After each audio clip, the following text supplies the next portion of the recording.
voting rights. The League is born out of the suffrage movement, and some of the early leaders of the League had fought for decades so that we can vote. Again, thank you so much for coming out this morning, and I want to especially thank the church, Antioch Missionary Baptist Church, and all the folks who showed up this morning, Pat and Gail and Clark, CJ, to help us out this morning. We've been working for about an hour to make sure all the technology worked, and so finally we've got it clicking. So thank you so much.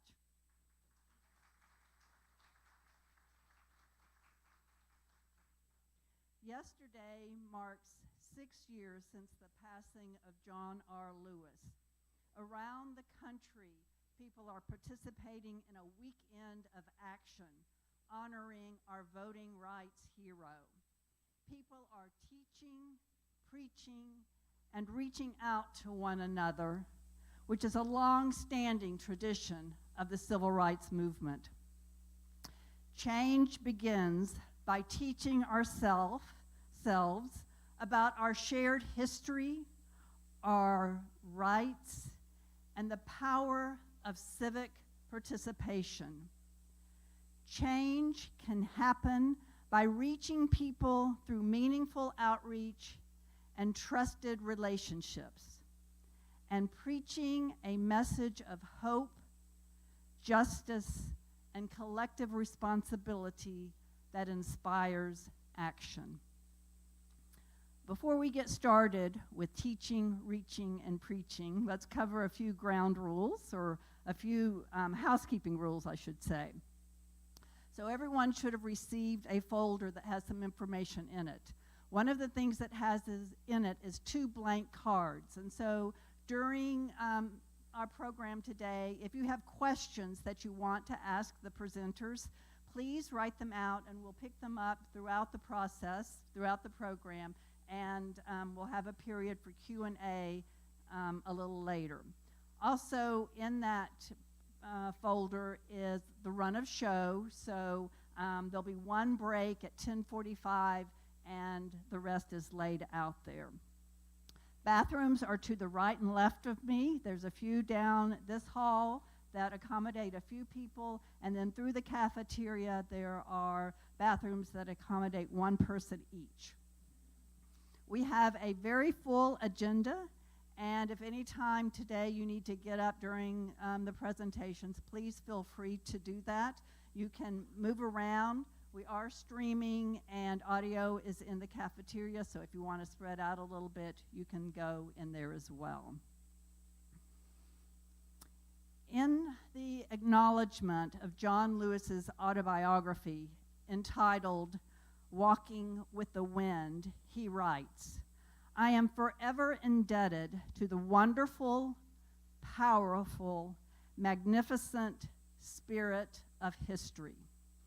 It is that history, that spirit of history, that brings us here today, to Antioch Church, a church with deep roots in the civil rights movement. In the 60s, the church hosted the Student Nonviolent Coordinating Committee meetings here. That was the organization that John Lewis became the national chairman of in 1963 when he was only 23 years old. I hope that we will be moved by history today, because it teaches us that we must gather our strength and get to work. We learn from the struggles of our foremothers and fathers. We learn of their sweet victories and their bitter defeats. We learn of men and women who worked to gain voting rights for us, but for some of those brave souls, the right was not obtained during their lifetime. The work was left to the next generation. We learn of people who were murdered because they dared to claim the right to vote. But learning is hollow if we don't act on that knowledge we gain. Through our history, a ribbon of hope flows. John Lewis carried that ribbon with him when he left Troy, Alabama, where he was born and raised. And he took that ribbon with him to Nashville, where he attended the Alabama Baptist Theological Seminary. There he was planning on becoming a preacher. But by the third year of school, he was participating in lunch counter sit-ins, and the civil rights movement took him in a different direction. The movement took Mr. Lewis all over the South. It took him to Nashville, to Rock Hill, South Carolina, to Birmingham, to Montgomery, to Jackson, Mississippi. He would travel dark roads and stay in homes of strangers. He spent nights in jail. He met with President Kennedy, and he spoke at the March on Washington, always carrying the ribbon of hope. The ribbon went with him to Selma, Alabama, to Atlanta, to New York City, and Washington, D.C. The ribbon was with him as he traveled all over the country, campaigning for Robert Kennedy's presidential campaign. And that ribbon stayed with him during his 17 terms as congressman from the 5th District of Georgia. John Lewis never let go of that ribbon, and neither should we.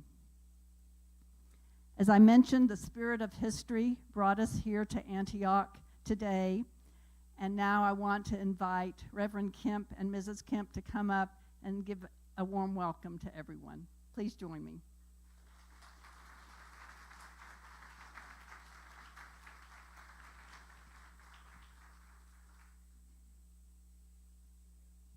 Good morning. Good morning, everyone. My name is Velma Kemp, and I just want to come before you and say welcome to Antioch. I hope you felt the love when you pulled up on the parking lot and walked onto the campus. We here at Antioch believe in loving on everyone. Our motto is Antioch is love, and we try to show it every day. So I hope you feel welcome. Thank you for visiting. And keep us in prayer. We will do the same as keep you guys in prayer. We all here believe in voters' rights. And so this is a wonderful day.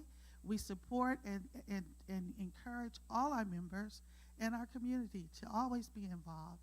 And so to have you here today is just a testament of it.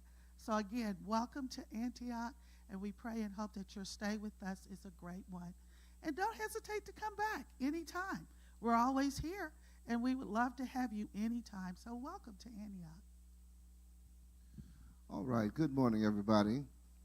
Good morning. I'm Kenneth Kemp, and I have the great privilege of serving as the pastor of the Antioch Church. And thank you for coming and being a part of this, Ms. Talbot. And I thank you for your warm words concerning the history of Antioch and about John Lewis, who's one of my heroes. I see a lot of people from our community. I see you. Thank you for coming, for being here today. John Lewis did something quite remarkable.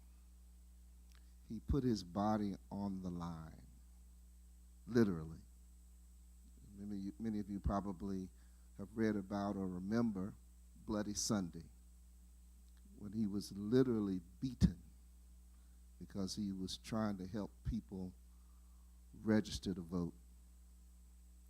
There from Selma to Montgomery. And finally, through the efforts of John Lewis and people like him, we had the Voting Rights Act, 1965.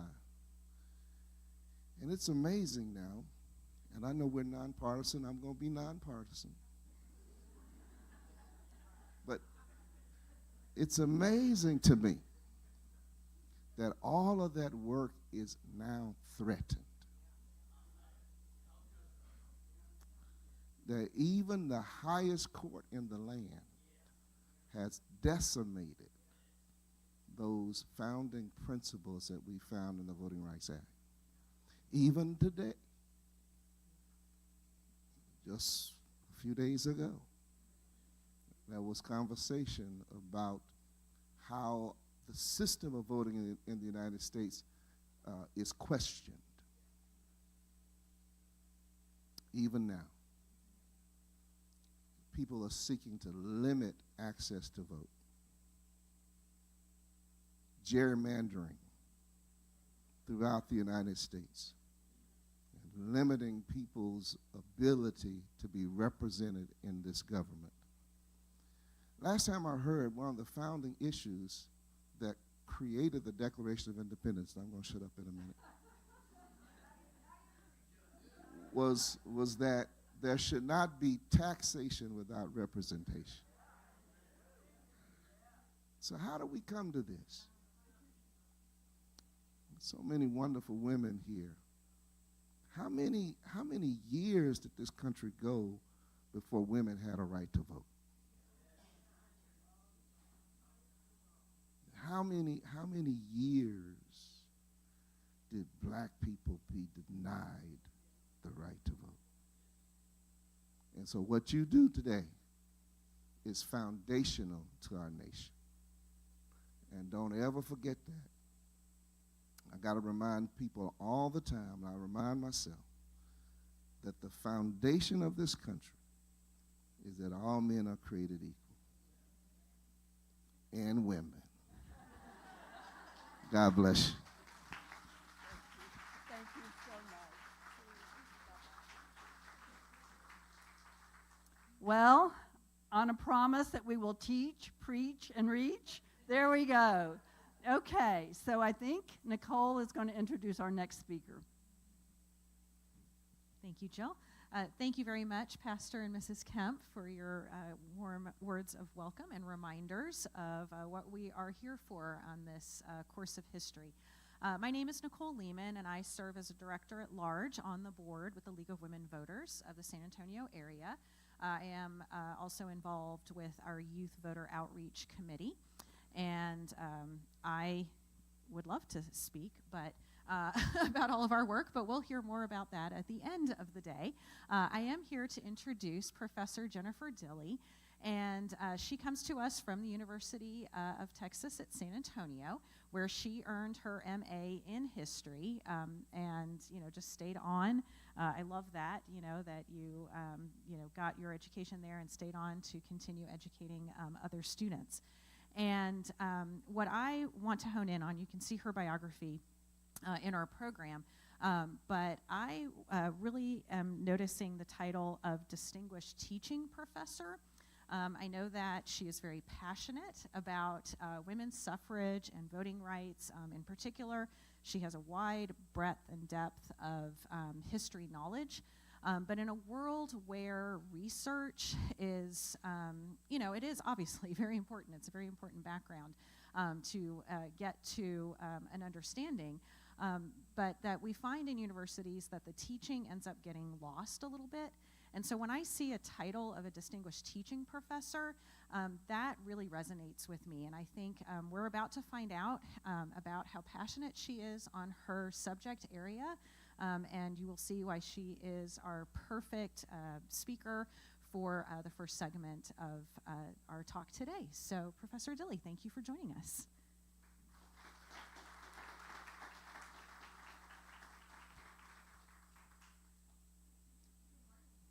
Would you like this in? I may or may not use it. I have a teacher voice, so I may not need the mic. Can y'all hear me in the back? Okay. Well, we might need it for the other room. Oh, for the other room. Okay.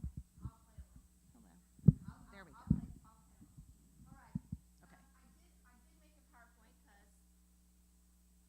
Hi. Good morning. Good morning. It's great to see you.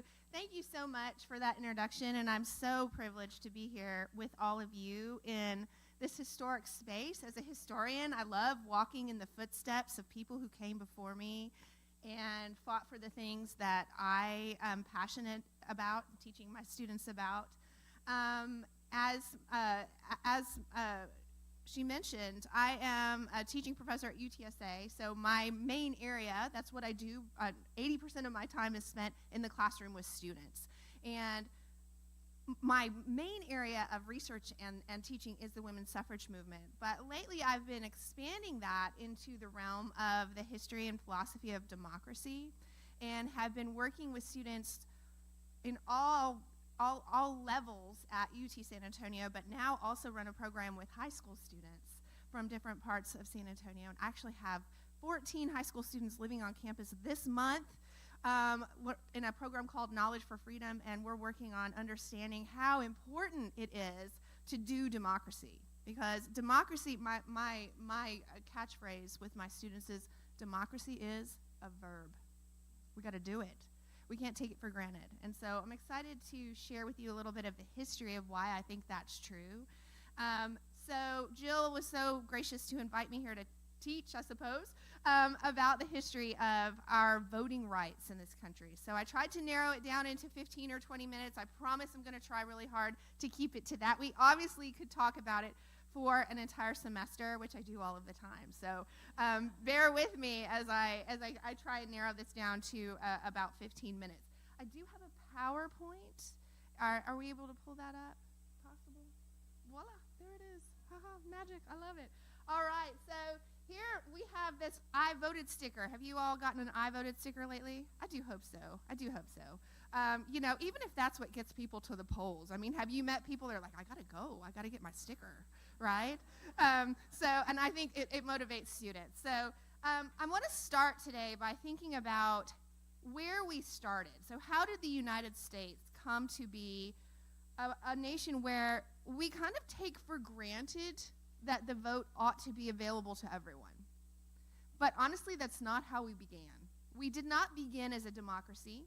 Our founders did not envision a democracy where everybody had access to the vote, where everybody got to speak their opinion as to how our government ought to be run and by whom.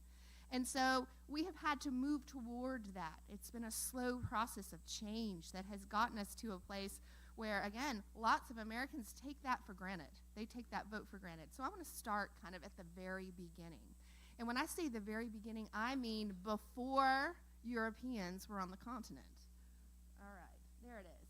So the first democracy, the first participatory democracy in North America actually was the democracy of the Iroquois people. They call themselves the Haudenosaunee, so I try to use that terminology when the French called them the Iroquois, and it wasn't a nice term, so I'm going to use Haudenosaunee. But they had a participatory democracy that we believe began right around the 12th century, all right, so the 1100s, when 5 different nations or 5 tribes of Iroquois or Haudenosaunee people came together and decided to create a peaceful democracy, or confederacy, as they called it. Now, they wrote a constitution. They didn't write it on paper with pen. They wrote it using wampum beads in the form of a wampum belt, or what we call a wampum belt. I don't have a picture of it here. But that democracy still exists today. What's unique about it and important to our story is that it's a stacked democracy, meaning those 5 nations, those 5 original nations that were part and are still part of the Haudenosaunee Nation. They are the Mohawk, Oneida, Onondaga, Cayuga, and Seneca. I wrote it down so I wouldn't forget. They all have their own independent governments, but much like our states, but they come together in a larger confederacy and work together to make important decisions. And as I said, it still exists today. They were an important influence on our early founders. In fact, we have quotes from Benjamin Franklin, who said, as he was trying to bring together those 13 colonies who were all quite independent and needed to come together to defeat the British Crown in the Revolution, he said, if they can do it, so can we. Can we not emulate the type of government that they have? 5 independent states that work together in a confederacy. And so we do believe that the Haudenosaunee had an influence on the structure of government we have today. Now, one of the things that the founders left out is that the Haudenosaunee have an important role for their women in their democracy. Yeah. The women actually choose the chiefs, and so they choose the chiefs, and they put a crown of horns, sort of, think like deer antlers, on the chief when they choose him, and he must represent what the women want. And if he doesn't, they can knock off his horns. That's right. And so, importantly, they work for the women, and women have an important voice. And this was really important to our women suffragists, right, who lived among the Haudenosaunee in places like upstate New York, saw these women have an active role in their government, and said, hey, why can't we? All right, so I like to bring them to this story, that first participatory government in the Americas. So our colonial leaders, those 13 original colonies, you'll remember those from your middle school and high school classes. Those 13 original colonies, as they sort of developed in all the different ways that they did, all had different colonial governments. Some of them were participatory, some of them were not. But when we think about those colonial governments, they did have voting, but they believed, most of the leaders in all of those 13 colonies believed, that those who were allowed to vote needed to have a stake in society. A stake in society. And what does stake in society look like for our European colonists? Property. Exactly.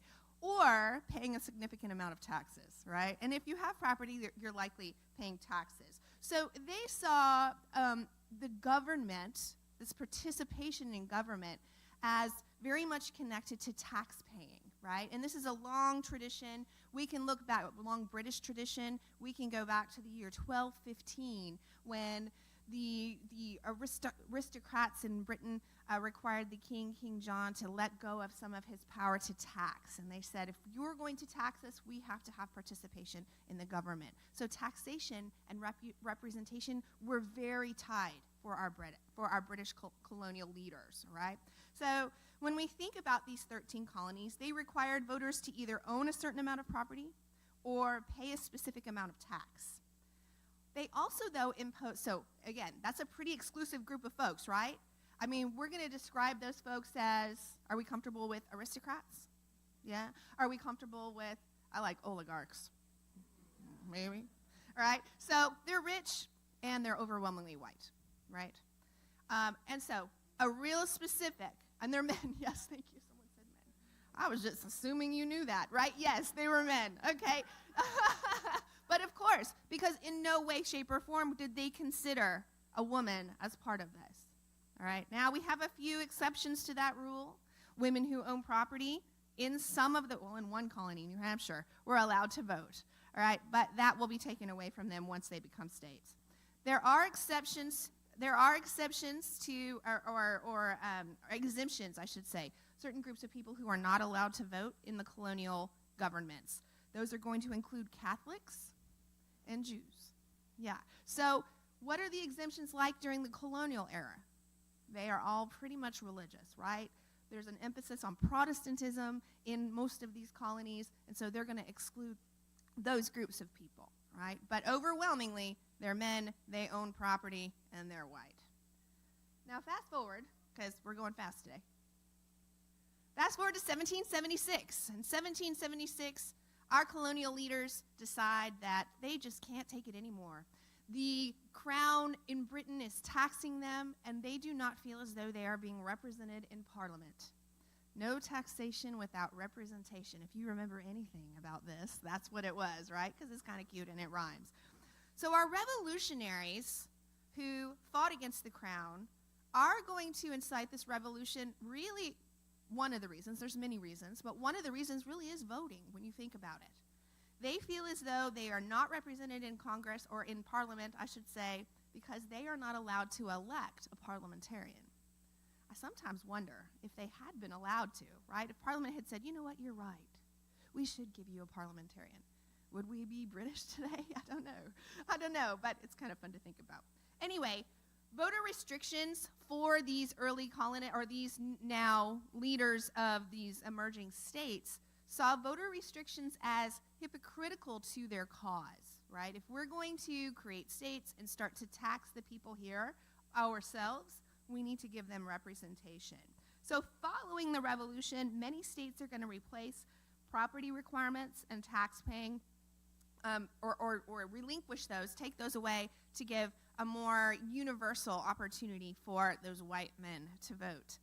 Other states are going to give the vote to soldiers who fought in the militia, so we're broadening the scope of who has access to the vote.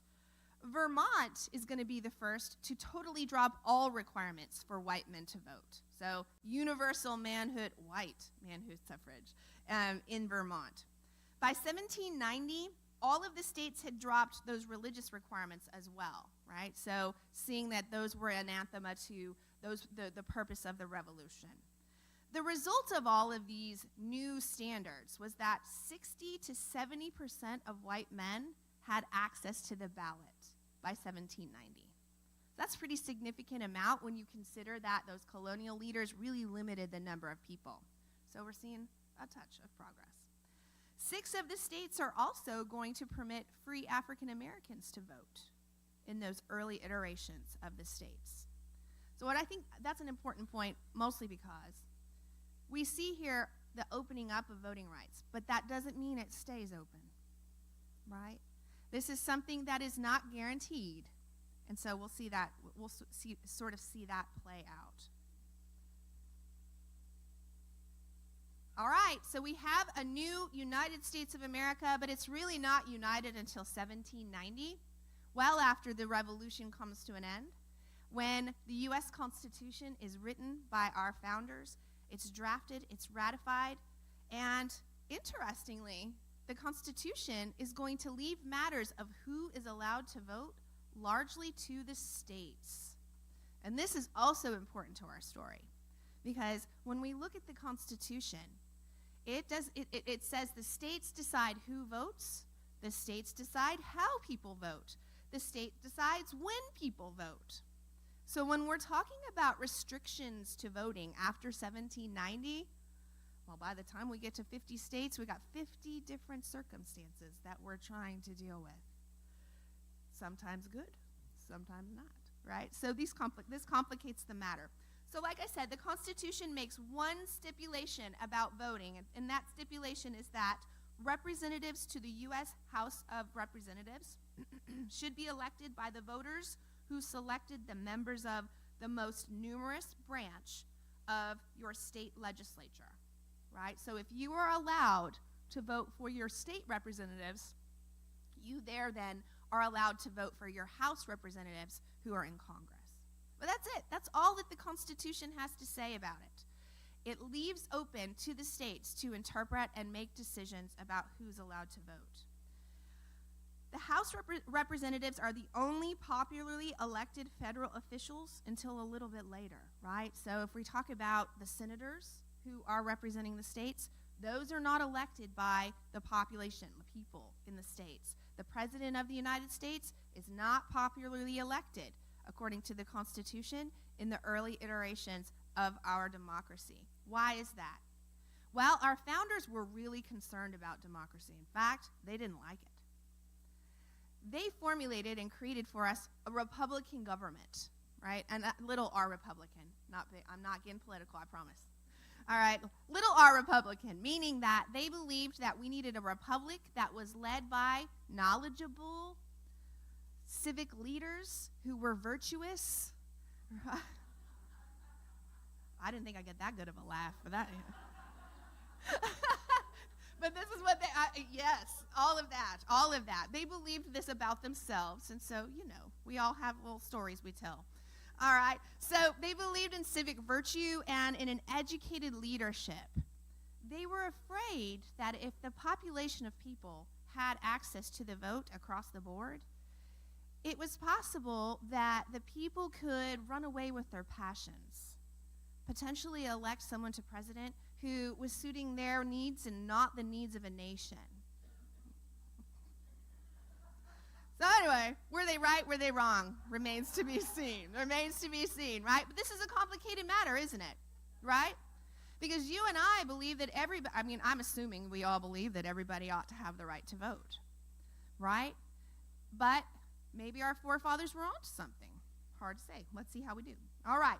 So that's the only popularly elected house. But we'll see by the early 1800s and the 1820s, the opening up, or what I'm calling democratization for men.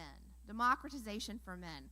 So during the early 1800s, voting and voters begin to change.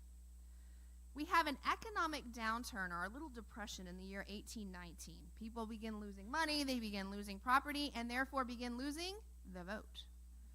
And so those men, I should just call it like it is, began demanding that property restrictions on voting and office holding be replaced with universal white manhood suffrage. Universal white manhood suffrage. So, what does that look like? Well, by 1830, 10 states give white men the vote without restriction. By 1840, some states begin granting immigrants who promise to become citizens the right to vote. By 1860, only 2 states still have those required property qualifications. The vote for president will also be democratized in 1824 when the people are given the right to vote for the president.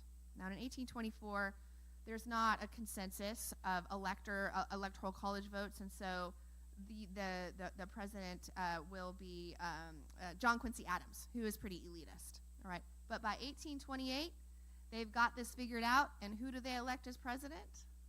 Andrew Jackson. All right, so we kind of consider him a populist president. Good, bad, couldn't say. I mean, I can say, but I'm going to avoid it. I'm not going to say it. And so he's sort of considered the populist president. And we really talk about this time period as Jacksonian democracy, right? Democracy for the people. Now, at this point, senators are still being elected by our House of Representatives and our state legislatures, right? So there's still that distance between the people and the Senate, but that's going to break down in the early 20th century. So, ironically, as more white men gained the vote, new restrictions are imposed on voting for African Americans. In 1855, only 5 states still allowed African Americans to vote, and at this point, that would be still free African Americans. We don't end enslavement in this country until 1863, all right? Women who had been allowed to vote in New Jersey, and only in New Jersey, if they owned property and if they paid taxes, they're going to lose their right to vote in a new state constitution in New Jersey. So, here again, we have that example of people are given the right to vote, but it's not guaranteed.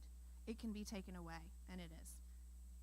Now, speaking of women, this is my favorite area of study and conversation, so I'm going to really work hard to keep this quick, all right? With all of this excitement about popular voting, by 1848, women are going to begin to question the system, and they're going to say, hey, how is it that we, half the population, are being excluded from this really important enterprise? And so in 1848, a group of women led by Elizabeth Cady Stanton and a woman named Lucretia Mott are going to meet in a small town in upstate New York called Seneca Falls to talk about women's rights. They don't gather to talk about voting for women. It becomes this sort of significant moment later in the history where we say, this is where women first called for the right to vote. It's not true. Other women called for the right to vote previous to this, but this is sort of, we put the pin in the map in the timeline here. These women came together because they were worried about the fact that they had no right to divorce their husbands. And in a court of law, if they were beaten by that man, there was nothing they could do about it. And usually the judge would say, you need to take that matter home. It's not our problem. Women had no right to property. If they earned a wage, that wage became their husband's.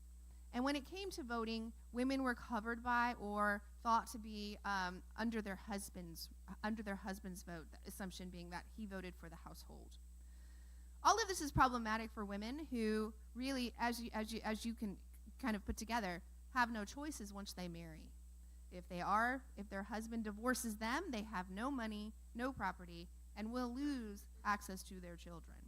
So they see a real problem for women brewing in 1840, and this has been going on for a long time. And so they come together to talk about it. Added to what they write is called the Declaration of Sentiments, and Elizabeth Cady Stanton is sort of credited with writing that.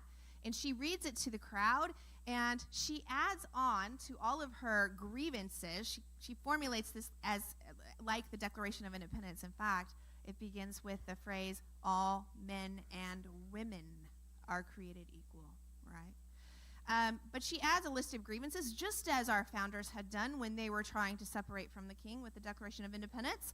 And among those, she adds that women need access to the elective franchise. We need the vote. To which everyone in the room said,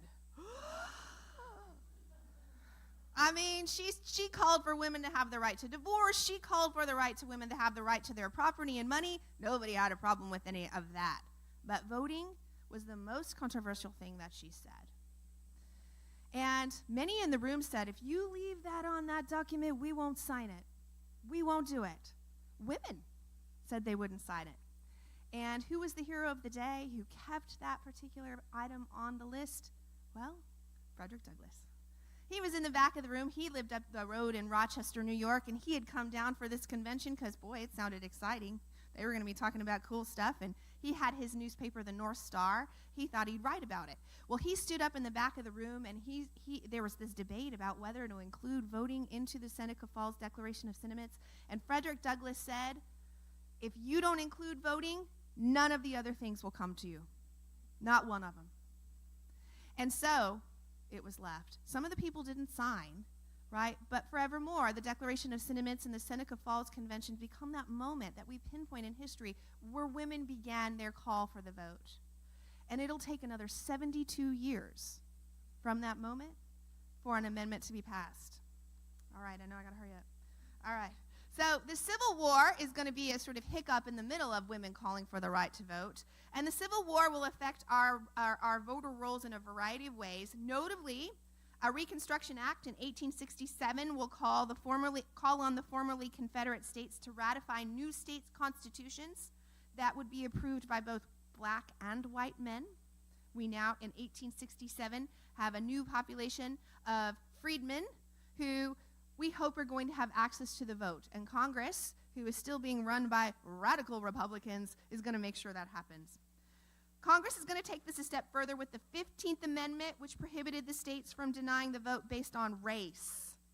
That effort to extend the suffrage to African American men is going to result in an estimated 1,500 African American men being elected to local, state, and federal offices. 16 African Americans served in Congress, 14 in the House and 2 in the Senate. 600 black men were elected to state legislatures, and hundreds more to local positions in cities and municipalities. By 1877, these gains are going to be hard to maintain. Because, and here's some of our South Carolina African American senators and House representatives. That's the image. By 1877, we're going to see what we call the Mississippi Plan, or Jim Crow laws, be put into effect across southern states where the federal government has pulled out its support and monitoring, and black codes will be implemented that will make it nearly impossible for African American men to vote thereafter. Of the 147,000 African Americans of voting age in Mississippi, only 9,000 will qualify as the result of poll taxes, literacy tests, grandfather clauses, and you name it. All kinds of rules that are going to say, hey, you can't vote, but it's not because of your race. It's not because of your ethnicity. It's because you can't read. Or it's because you don't have enough money to pay a tax. And so in places like Louisiana, where before 1877 we had 130,000 African American voters, after these laws go into place, that will dwindle to 1,342. And that impact will be felt well into the 1960s. So what about the 19th century? Well, we have corruption across the board. We have those machines that you've probably seen movies about, the gangs of New York, et cetera, who are controlling voting. And so states are very concerned about corruption in the voting, and so they're going to start to require reforms that will require voter registration, residence qualifications, revoking state laws that allowed non-citizens to vote. And this effort is going to be geared toward breaking up those big city mob bosses, like Boss Tweed here, right, who was controlling elections. All right. The 19th Amendment in 1920 will finally be passed when women who, again, for 72 years are going to fight very, very diligently for the right to vote. Y'all talked about John Lewis putting his body on the line to vote. These women did too. They protested in front of the White House in the year 1917 and 1918 and were arrested for obstructing traffic. They were thrown into Occoquan work prison where many of them were beaten. Others of them went on hunger strikes and were force-fed in very violent force feedings. Eventually, the president at the time, Woodrow Wilson, will be so embarrassed by these stories coming out of the prison that he will endorse, he's a Democrat, by the way, he will endorse women's suffrage, and by 1920, that amendment will be passed. Federally, this is going to technically say that all women have the right to vote. However, Jim Crow laws are still in play. We still have black codes across the South, and so black women will be barred from the vote based on state laws. So federal amendments only do so much. All right, fast forward. After 1920, many believed that women would vote as a bloc or even create their own political parties. That never comes to be. But this did not come to be, and we even see interest in voting and elections begin to wane during the early 20th century. We have a Great Depression and things of that nature, which draw people's attention away from politics. But we will see a change come after World War II, when we send soldiers, including black men, off to fight for democracy around the world, but they're denied democracy here at home. And so I know we'll be talking a bit more about this today, but at the end of the 1950s, 7 southern states were still using the literacy test to keep African Americans from voting. Many leaders in the South continued to use violence and intimidation to discourage African Americans from registering, and poll taxes were still in place. In 1964, 2 important laws are going to help to change that. One is the Civil Rights Act, and 2 is the 24th Amendment, which makes poll taxes illegal in federal elections. The Supreme Court will find the year after that poll taxes are also illegal in state and local elections. Whoops, we'll follow that. I know I need to finish. So real quick, we're going to talk more about this in a little bit. We then will see the Voting Rights Act passed in 1965, which gives the federal government the power to oversee elections in the South. And this utterly changes the landscape. We're going to see the voter rolls for African Americans increase in tremendous ways. We'll see the result of this law, that African Americans will register to vote. The numbers will go from 0 in some states to 60%. Tremendously important. And last law, and then I'll give up my microphone.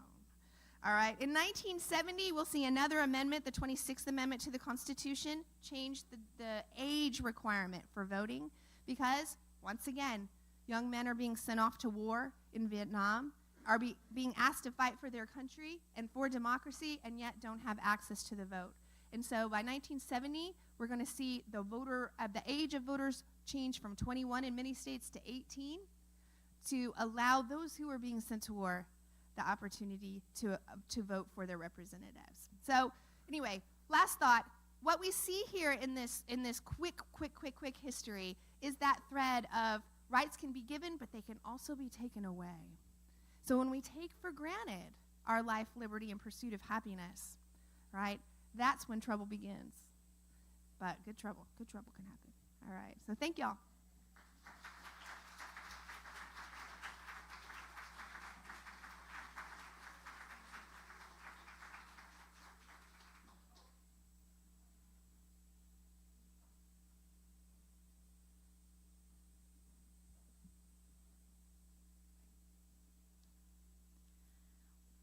Well, good morning. My name's Katie Brown, and I am the president-elect on the board. And I think Jill, you want to read a few of these while we are waiting our next? Go ahead. Okay.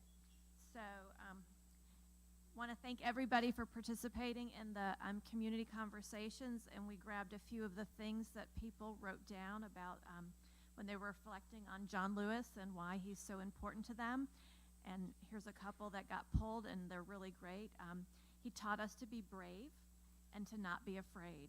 And I think this is a time when we all need to find our voice and, overcome some of those hesitancies we have. that somebody came today because they wanted to get more information, which was the teach part. They wanted more motivation, which was the reach part. And they wanted to take action, which was the preach part. And I think there's a lot we can learn from that movement to just, I think we all at some point have to find our advocacy voice. And for some of us, it may be small things where we just write a postcard. And others of us will find our voice, and all of a sudden you'll be on the board of the League of Women Voters talking to a wonderful room of people on a Saturday morning. So we are extremely grateful that all of you joined us. Okay, some people talked about that they're interested today to learn how to get more involved, and I did speak to a lovely woman when she came in, and she said, I'm ready to find my group and to get motivated and find somebody to work with. And we told her by the end of today she will learn about a lot of organizations, and hopefully she will leave here with a plan of action.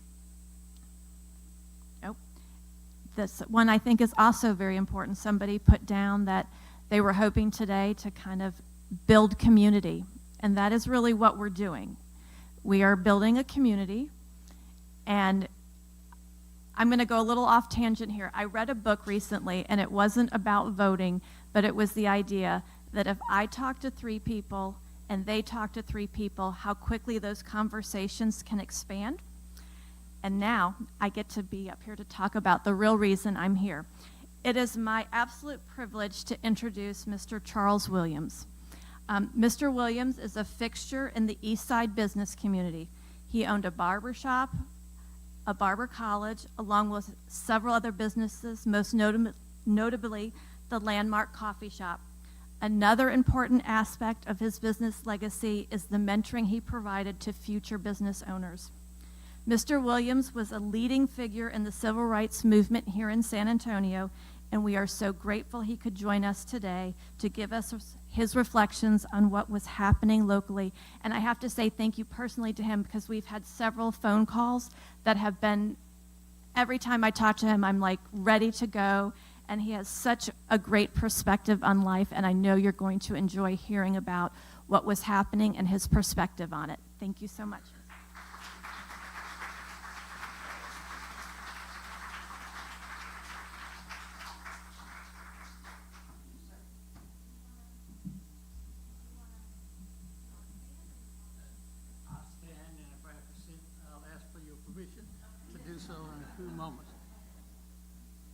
Good morning, everyone.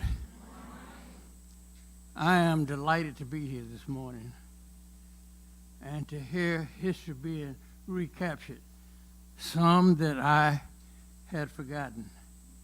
But it come clear to me this morning as to why it seemed like white women were more prone to help in the cause than white men. One of the things that I'm very proud of that I did in my tenure, I was one of the first blacks to serve on a bank board in this city called Texas State Bank. And I can remember, and I'm going to do this first so I won't forget it. I can remember discussing some of the problems that the bank was having. The president presented an issue where accounts were being overdrawn, and their statements of property and things that stood as collateral was incorrect. And I'm talking $150,000 up. One of the bank directors, I know we're trying to stay nonpartisan, but one of the bank directors, who was a strong Republican, said, well, let's just move forward. I'll talk to Jack, I know him, we'll get that solved. 30 minutes later, we're discussing bank loans, $100,000 or less. Most of those were blacks and browns. And one of the gentlemen said, you know what, we need to, a couple of men that was mentioned, and I'm not going to mention their name, I knew them. They were delinquent on their loans like 30 days. The case before, and $150,000 and above, they were delinquent 90 days or more. But yet, they want to justify it. I know him. I'll talk to him and get it settled.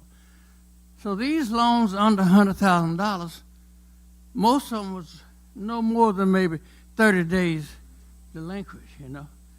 So they're saying, we need to call these loans in. Now, that's ridiculous.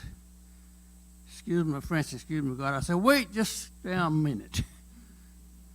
A few moments ago, we were talking about loans of $150,000 to $200,000. You justified it. Now we're talking about loans that are $100,000 or less that are loans lent to blacks and browns, and now you want to call them in. I said, something's wrong with this. And that was a white lady said. She said, I'm with Charles. This is ridiculous. So there have always been a difference when it comes to black men in this country. I'm going to try to be as nice as I can. First of all, I want to thank Dr. Kemp and his lovely wife for permitting us to have this type of event because it's very important. It's very important. He is very low-key, he and his wife, and I appreciate that. He's following one of his predecessors. I was looking at him this morning. He's following one of his predecessors, Reverend J.J. Rector, who was the pastor, the third pastor of this church, who wore a cowboy hat and rode a Harley-Davidson motorcycle. His name was J.J. Rector. And then I looked at Dr. Kemp with his shorts and his tennis on this morning. I said, he's followed his predecessor. And that's cool because they're low-key and they're good people, and they do spread love in this church, and they welcome everybody. So I want to thank he and his wife for us having this affair here today. It is so important for us to remember those whose shoulders we stand on. Sometimes we take things for granted. I'm guilty of that sometimes too, until someone taps me on the shoulder and I know who that is, God up above. But when I go to Luba's in different restaurants, I'm always reminded that, Charles, you and I are always privileged to be here. When I go to clothing stores, I'm reminded, you better know your hat size before you put the hat on your head. Because if you put it on your head, it was your hat. You better know your shoe size before you put the shoe on. Because if you put them on, whether they fit or not, it was your shoe. I remember those things, ladies and gentlemen. On the other hand, I thank God that he has always been with us and brought us through some of those conditions. There used to be a big store in Texas called Joske's of Texas. Some of you young people may not remember, but it stood on the corner of Commerce and Alamo Street. Big, it was San Antonio's version of Neiman Marcus. Very, very popular, elegant department store. They had a restaurant in there called the Camellia Room. Blacks could shop in the store, but they could not eat in the Camellia Room. That was my first time of participating in any type of march or demonstration. I'll never shall forget. You know, there are a lot of unsung heroes that are not mentioned in the black community. One was a fellow by the name of T.C. Neely, not T.C. Calvin, but T.C. Neely, who was considered a street person and a gambler. But he headed up an association called the Ghetto Improvement Association. And they decided the mayor in 1968 was Walter McAllister. He issued an ordinance that nobody would march, parade within 100 yards of the Hemisphere grounds. You know, we had the World Fair here in 1968. T.C. Neely's group decided we're going to march. A gentleman and I, his name was Harold Foster, we went to that meeting that day. And I looked at Harold. He said, Charles, you going to march? I said, yes. He said, well, I am too. So we left the Cameo Theater on East Commerce Street and proceeded down to Joske's at the corner of Alamo and East Commerce Street. And I never shall forget, it was moving along. There was singing We Shall Overcome and chanting different songs and things. So when we got almost to Alamo Street, I looked up on the top of Joske's. There were so many police on the top, it looked like blackbirds. And I said to Harold, I said, I don't know whether I should have joined this march or not. That's why I admire people like John Lewis and Martin Luther King who put their death on the line. I was not that type of person. I was not ready to go like that, you know. But anyway, we went on down and we turned the corner. Now, again, coming back to white ladies. As we turned the corner, going back to the Cameo Theater, I'm going to inject a little humor here, but it's true. A couple of little young white ladies dressed in Daisy Duke shorts. Can we join your march? One of the more militant fellas, no. We don't want no white folk in this march. That was two brothers in front of me. Said, yes, baby, get right here in front of me. You can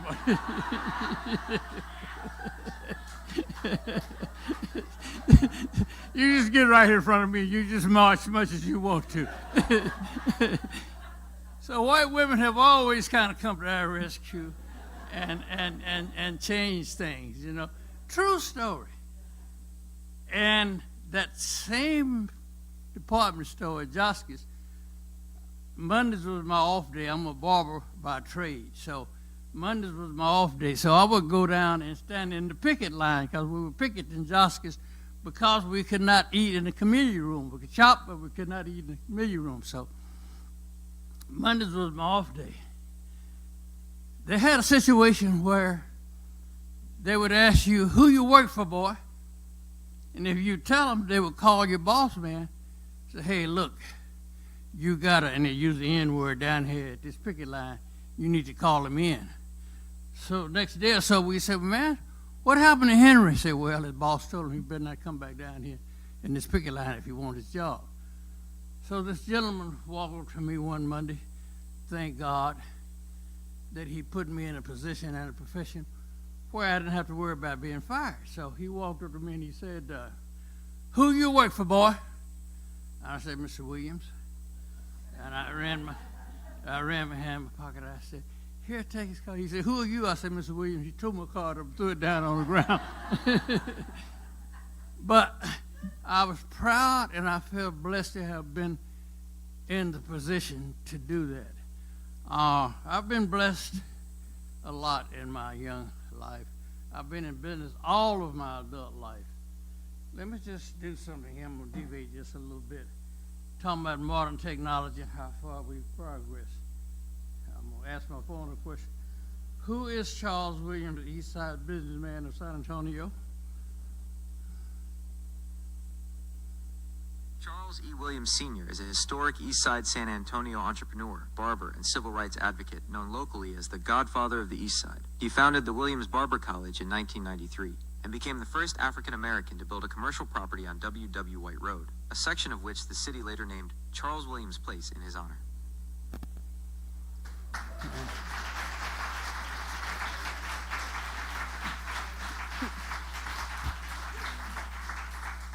Now that within itself is amazing. Because I grew up in a little town where black folk didn't even have a telephone. And white folk did have a telephone. It was a community telephone. They'd go to the wall and pick up the speaker and ask the operator to give them Ms. Nancy's number. So for me to stand here and ask my phone a question and it come back, that is amazing. That is amazing. Let me just, addition to that, just give you a little information how powerful God can be in your life if you permit him to come in, or if you accept him to come in. He's already there if you accept him to come in. I come here as a 19-year-old from Granger, Texas.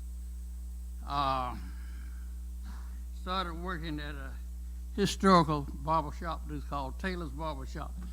It was owned by a black lady by the name of Burley Taylor. It was the largest shop in San Antonio, bar none, black, white, or brown. It was a 10-chair barber shop.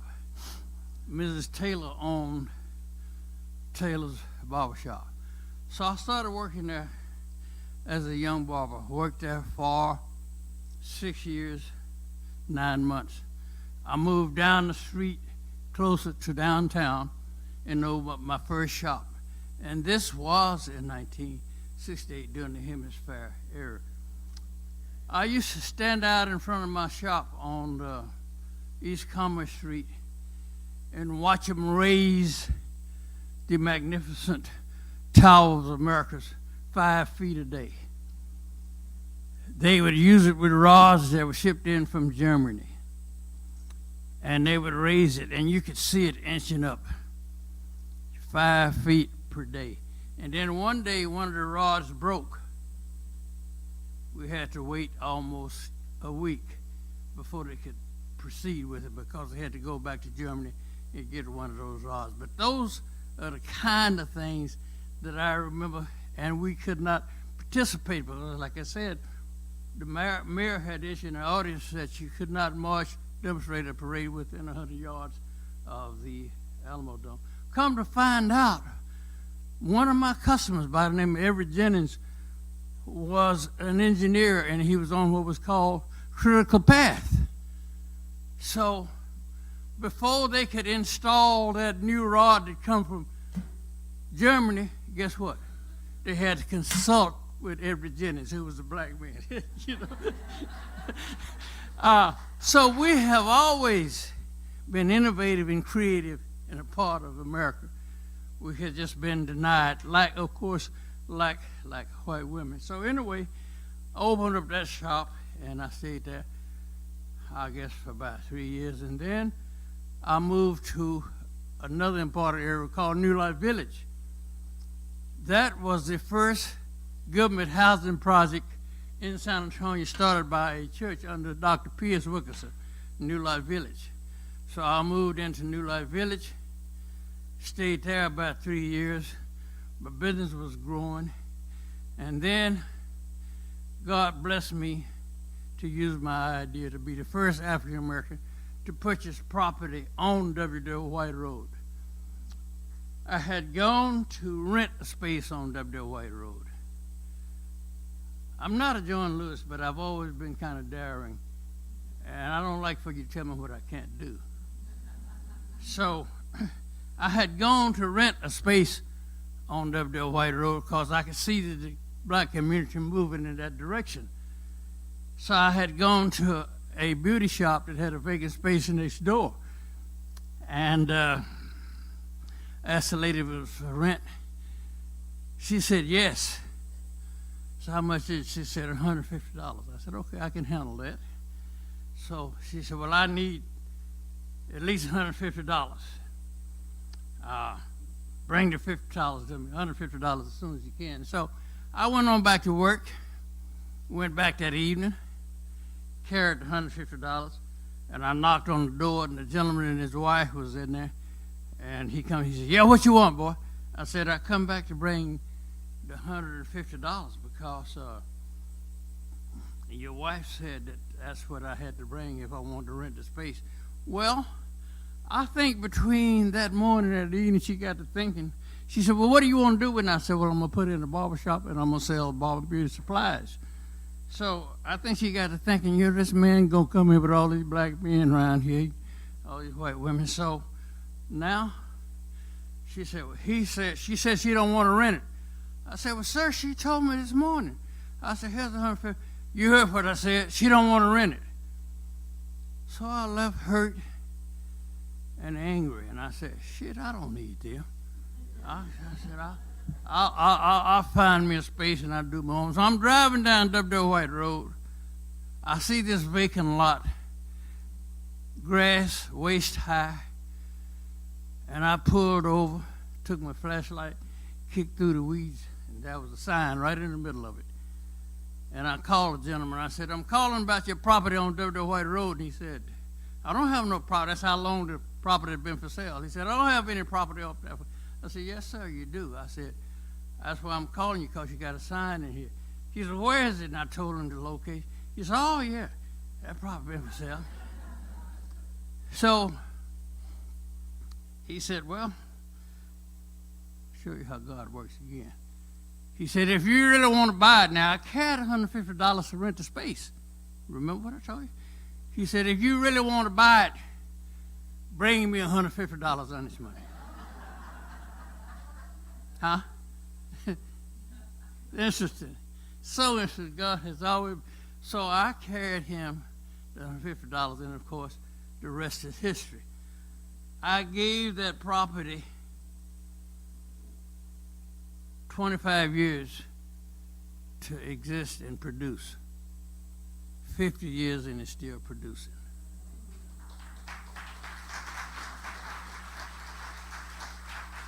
I could tell you more, but I know my time is up. I just enjoy talking to you, telling you about history and some of the things that happened in this town, because there's a perception by some that there was no problems. I got to finish this, please. There's a perception that San Antonio was different. Well, I think Claude Black, G.J. Sutton, Reverend Callis would disagree with that. There are 3 holes in the top of Claude Black's house today where at night some white guys drove by and shot in the top of his house. And they want to say, there was no problem. Well, we didn't get dogs sicked on us. We didn't have water hose put on, but we were intimidated. We were terrorized. And Harry Burns, who was president of the NAACP during the Luns County administration, had to leave town for a week because they would burn crosses in his yards. He lived on Belmont Street. And he was from Seguin, so he had to go to Seguin and hang out till things kind of cooled off. So, yes, we didn't have the dogs sicked on us. We didn't have the water hose put on us, but we were intimidated. We were terrorized, and there was a lot of things that they did and said to us that shouldn't have happened. I thank God, though, that he brought us through. He's still with us. We yet got more to do, and we will. And all of us will overcome together. Thank you so much.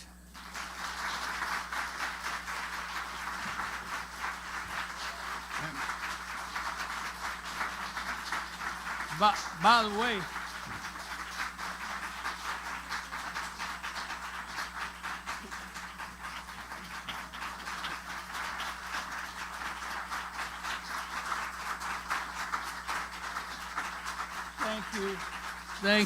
Thank you. By the way, I retired 5 times. I just got to keep doing something.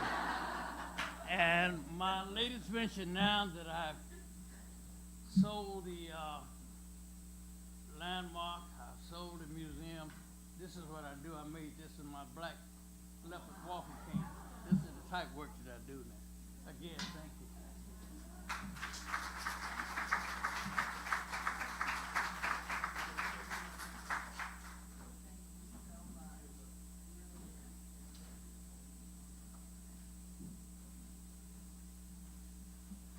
Okay, on the schedule is a short break.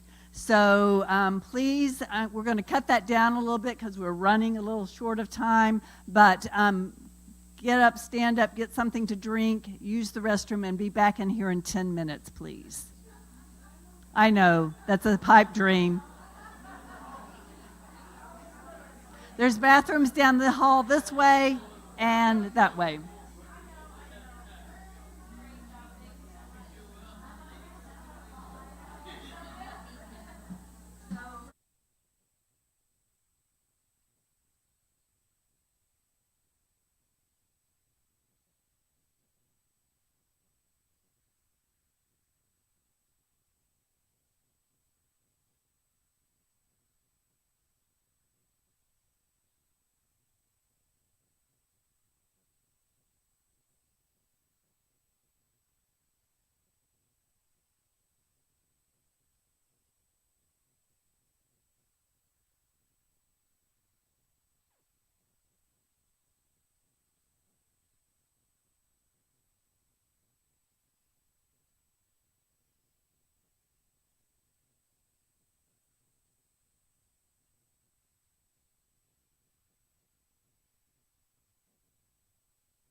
All right, welcome back, everyone. Hope y'all got your coffee, use the restroom, do what you gotta do, because this next one is pretty amazing. Can you hear me now? Okay, better. All right, we are ready for our moderated discussion. So I'd like to take a moment to introduce our moderator today. It will be Renee Watson. She is the director of a small business entrepreneur department within Bexar County government.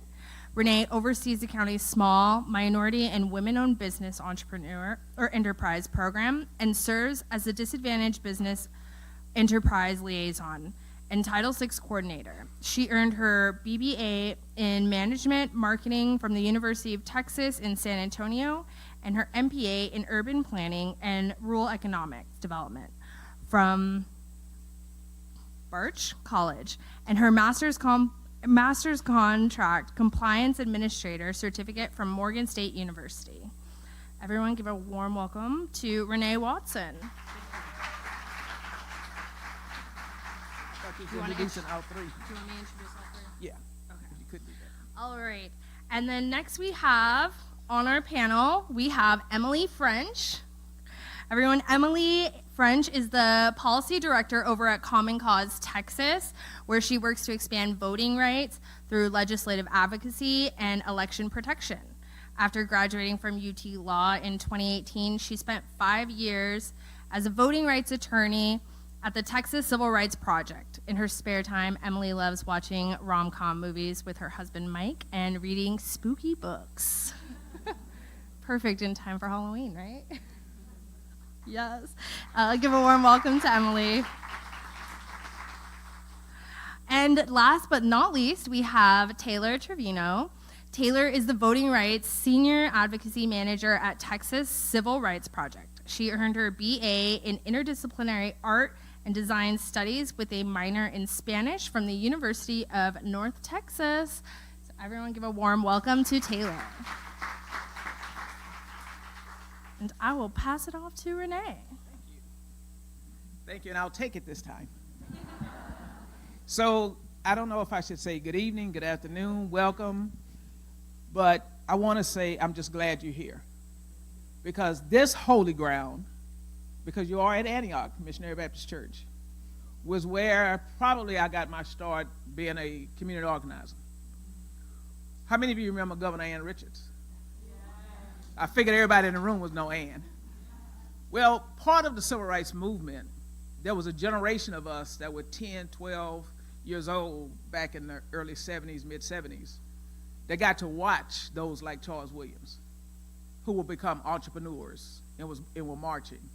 And the pastors, the Reverend S.H. James at Second Baptist Church, the Reverend Rector here, many years later, the Reverend E. Thurman Walker, who the facility is named after up across the street, and now under the leadership of Pastor Kemp. But when we talk about today, we're celebrating John Lewis and all of the things that he did in the struggle for civil rights. But there would be no John Lewis without the Reverend Dr. Martin Luther King Jr. And sometimes we try to separate that. Sometimes we change the language because some generations want to call us African American. But when we talk about the struggle, it starts with slavery. It starts with colored folks. Then there were Negroes. The Negroes now are called the other N-word because the Negrato was the color of the skin. But then the mulattoes came in and we started interbreeding, and you didn't know if you was the slave master's son or daughter, right? So when I started at Bexar County, I'm born and raised San Antonio, live on the east side, still live behind Second Baptist Church. So I wanted to give you a little bit of background why I get excited, and when you see the lightning rod coming with these women in a few minutes, where I'm coming from. I wore my referee shirt today. Because there's a side plan that was historical. Then there's a side plan that's the future. But how are we shaping that today as we sit here? There's some lots of issues facing us as a country, as a community. But you know, I was one of those children that could pass. Some of y'all remember that. And some of you don't know what I'm talking about. Depending on the hue of your skin, you could go in the front door. So when my job started 26 years ago at Bexar County, to build a SBC center. Just think of this little colored girl that lived in walking distance of the Freeman Coliseum, that couldn't go in the front door of the Freeman Coliseum unless her aunt, who was a maid in Alamo Heights, had her maid uniform on, and me and my brother and sister. So I have experienced segregation, and now my job oversees how the Spurs spend their money. See how the Lord works? See how if you wait on the Lord, you think it's about you, but it ain't about you. It ain't about me. It's about all of us. So I want to start off today, and if y'all got a little story you want to tell on how you got started, but, you know, we got to keep on time. Because, you know, I'm going to start with Emily. We heard about the speakers, why we needed this Voting Rights Act. You know, the Voting Rights Act, as she said, came after the Civil Rights Act. And then there's a whole bunch of acting up going on. So talk to us about what was it and why was it needed? Thank you so much, and I don't have nearly as good of stories as you, so I'm happy. So the Voting Rights Act is one of the most important laws that's ever passed. I think everybody in here knows that. But I think another thing that we don't talk about as much with the Voting Rights Act, it's one of the laws in America. The only time we ever really fix anything is when we acknowledge racism exists and that people are being racist and enacting racist policies and try to fix the consequences of it. Because I know I grew up in Wichita Falls, Texas, so I've heard a lot of people say, I'm not racist, but, and that's how you know they're going to say something racist. And I think, you know, but as I grew up, people started to go, well, I'm not racist, I just think, and that's when you know they're going to say something racist. Now, it's that caveat, and the Voting Rights Act was not aiming to, you know, it wasn't beating around the bush. It was saying there is racism that is keeping black people particularly, but also Latinos, Asian American voters from voting, and how do we solve that? So there are two key provisions of the Voting Rights Act, and I've got my notes to make sure I don't mess it up, but Section 2 of the Voting Rights Act, Section 5 of the Voting Rights Act is pre-clearance. This required counties and states that had a history of racist discrimination against voters, particularly black voters. They were all under this thing called pre-clearance. And there was a formula in Section 4 of the Voting Rights Act, but that's boring. We won't get into that today. Wikipedia, if you really want to get into the formula.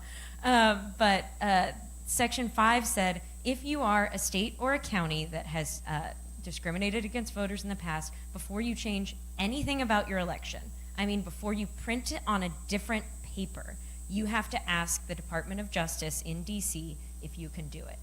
And the reason that works is because, and I'm sure many of you had mothers like mine, where if you know mom's going to say no, you're just not going to ask. You're just not going to do it, right? If you know you're going to do something wrong, like, oh, can I, take dad's car, to Sonic at midnight or whatever, you know that you're just not going to ask if it's going to be no. So rather than, and almost every provision that these counties and states asked the DOJ to approve was approved. And this is like George W. Bush Department of Justice. This isn't just, like Clinton and Obama. This was every party at Department of Justice was reviewing to see if voting changes would have a discriminatory impact before they were enacted.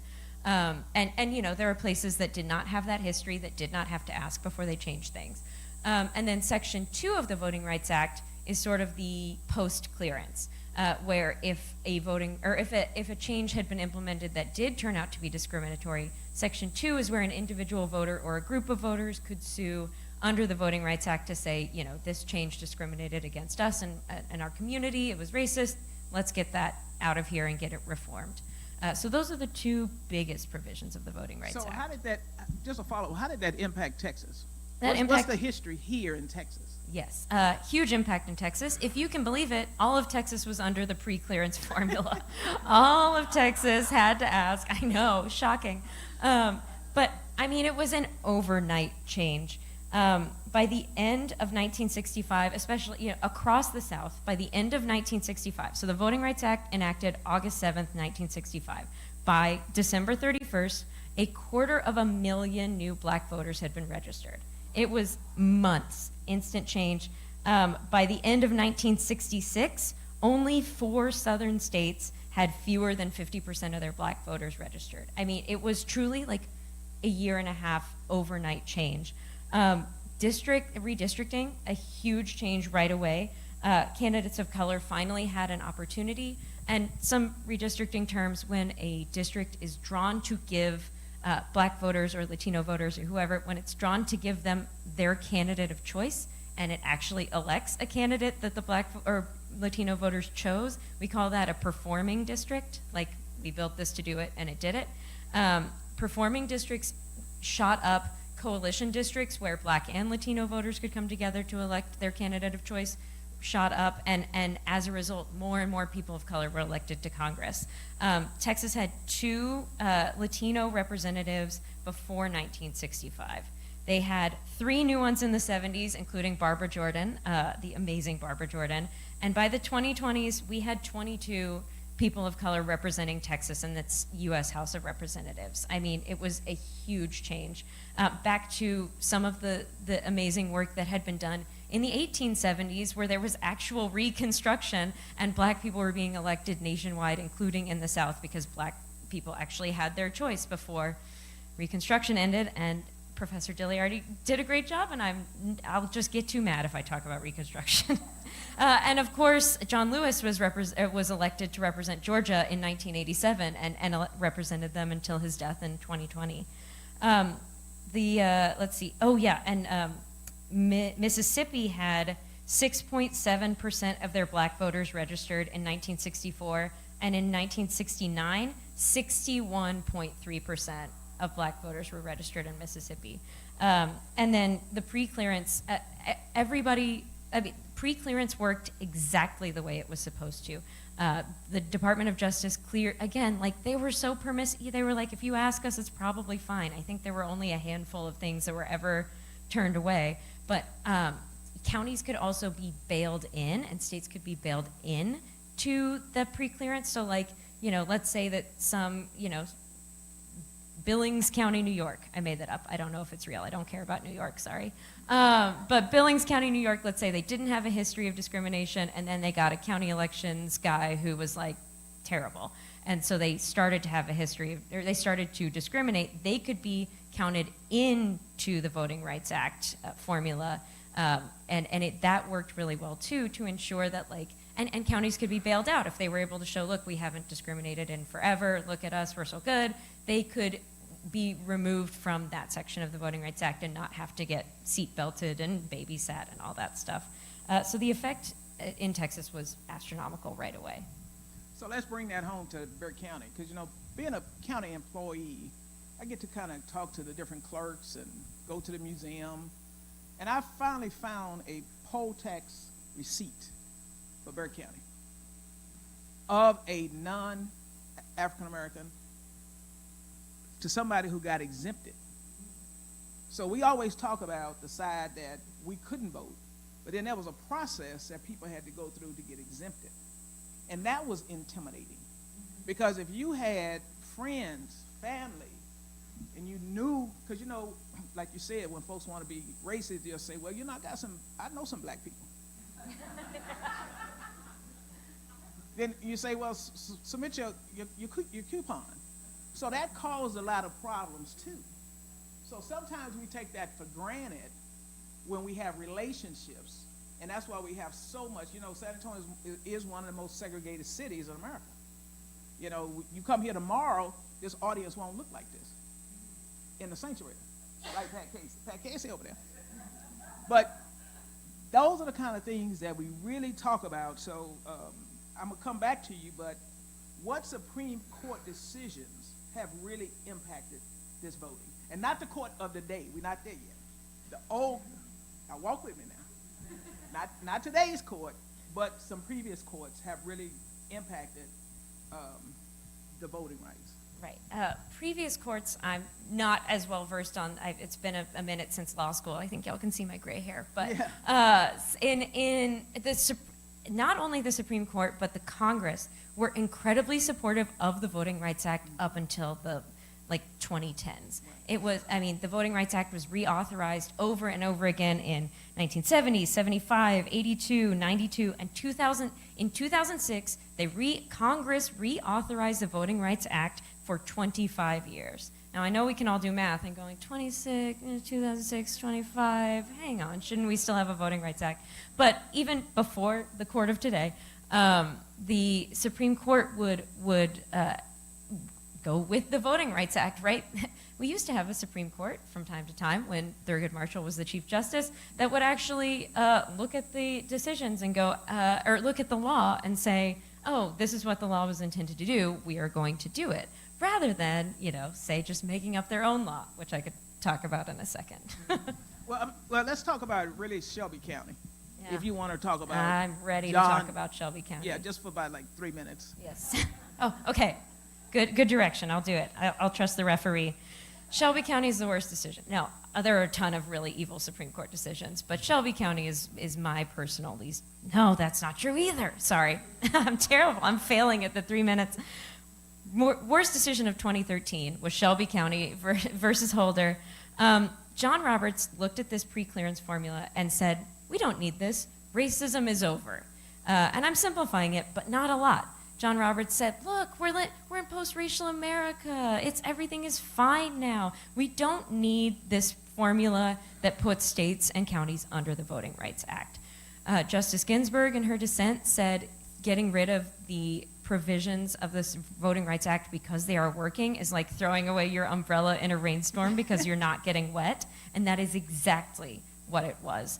So they not only weakened Section 5, and I can talk about some of the effects in a second, but they also have since then, in 2021 and 26 this year, weakened Section 2 so that it is harder for individual people to bring a case that says, look, this discriminated against me, and I could go into all the weeds of that, but the baseline is that they want to pretend that racism is over. They want to say we don't need to look at race for anything anymore, and that's how they get away with discriminating against voters. And then the last question before we move over to Taylor is, what did that redistricting mean for San Antonio? Yeah. That we just went through before this national election? Yeah, redistricting is one of the impacts of not just these 2021 and 26 decisions, but also Shelby County. And after Shelby County, voter ID, the Shelby County decision came down. Texas passed a restrictive voter ID law that had been illegal previously the next day. They were ready to go. 750 polling places closed statewide. They did discriminatory redistricting, and what that means for San Antonio is that San Antonio, which routinely, and I'm being nonpartisan, but these are the facts, yeah. It's hard. San Antonio routinely votes Democrat in state elections. San Antonio, if the maps perform like Republicans think they're going to, which is not a given, San Antonio will send 4 Republicans and 1 Democrat to Congress next session. Because of this extreme redistricting. Two Latino lawmakers who served San Antonio were targeted, Greg Casar and Henry Cuellar, who both, as y'all know, Greg Casar also served Austin, Cuellar also serves the RGV, not particularly close to San Antonio, and our needs are very different, but because of earlier racist redistricting, they were everybody's reps.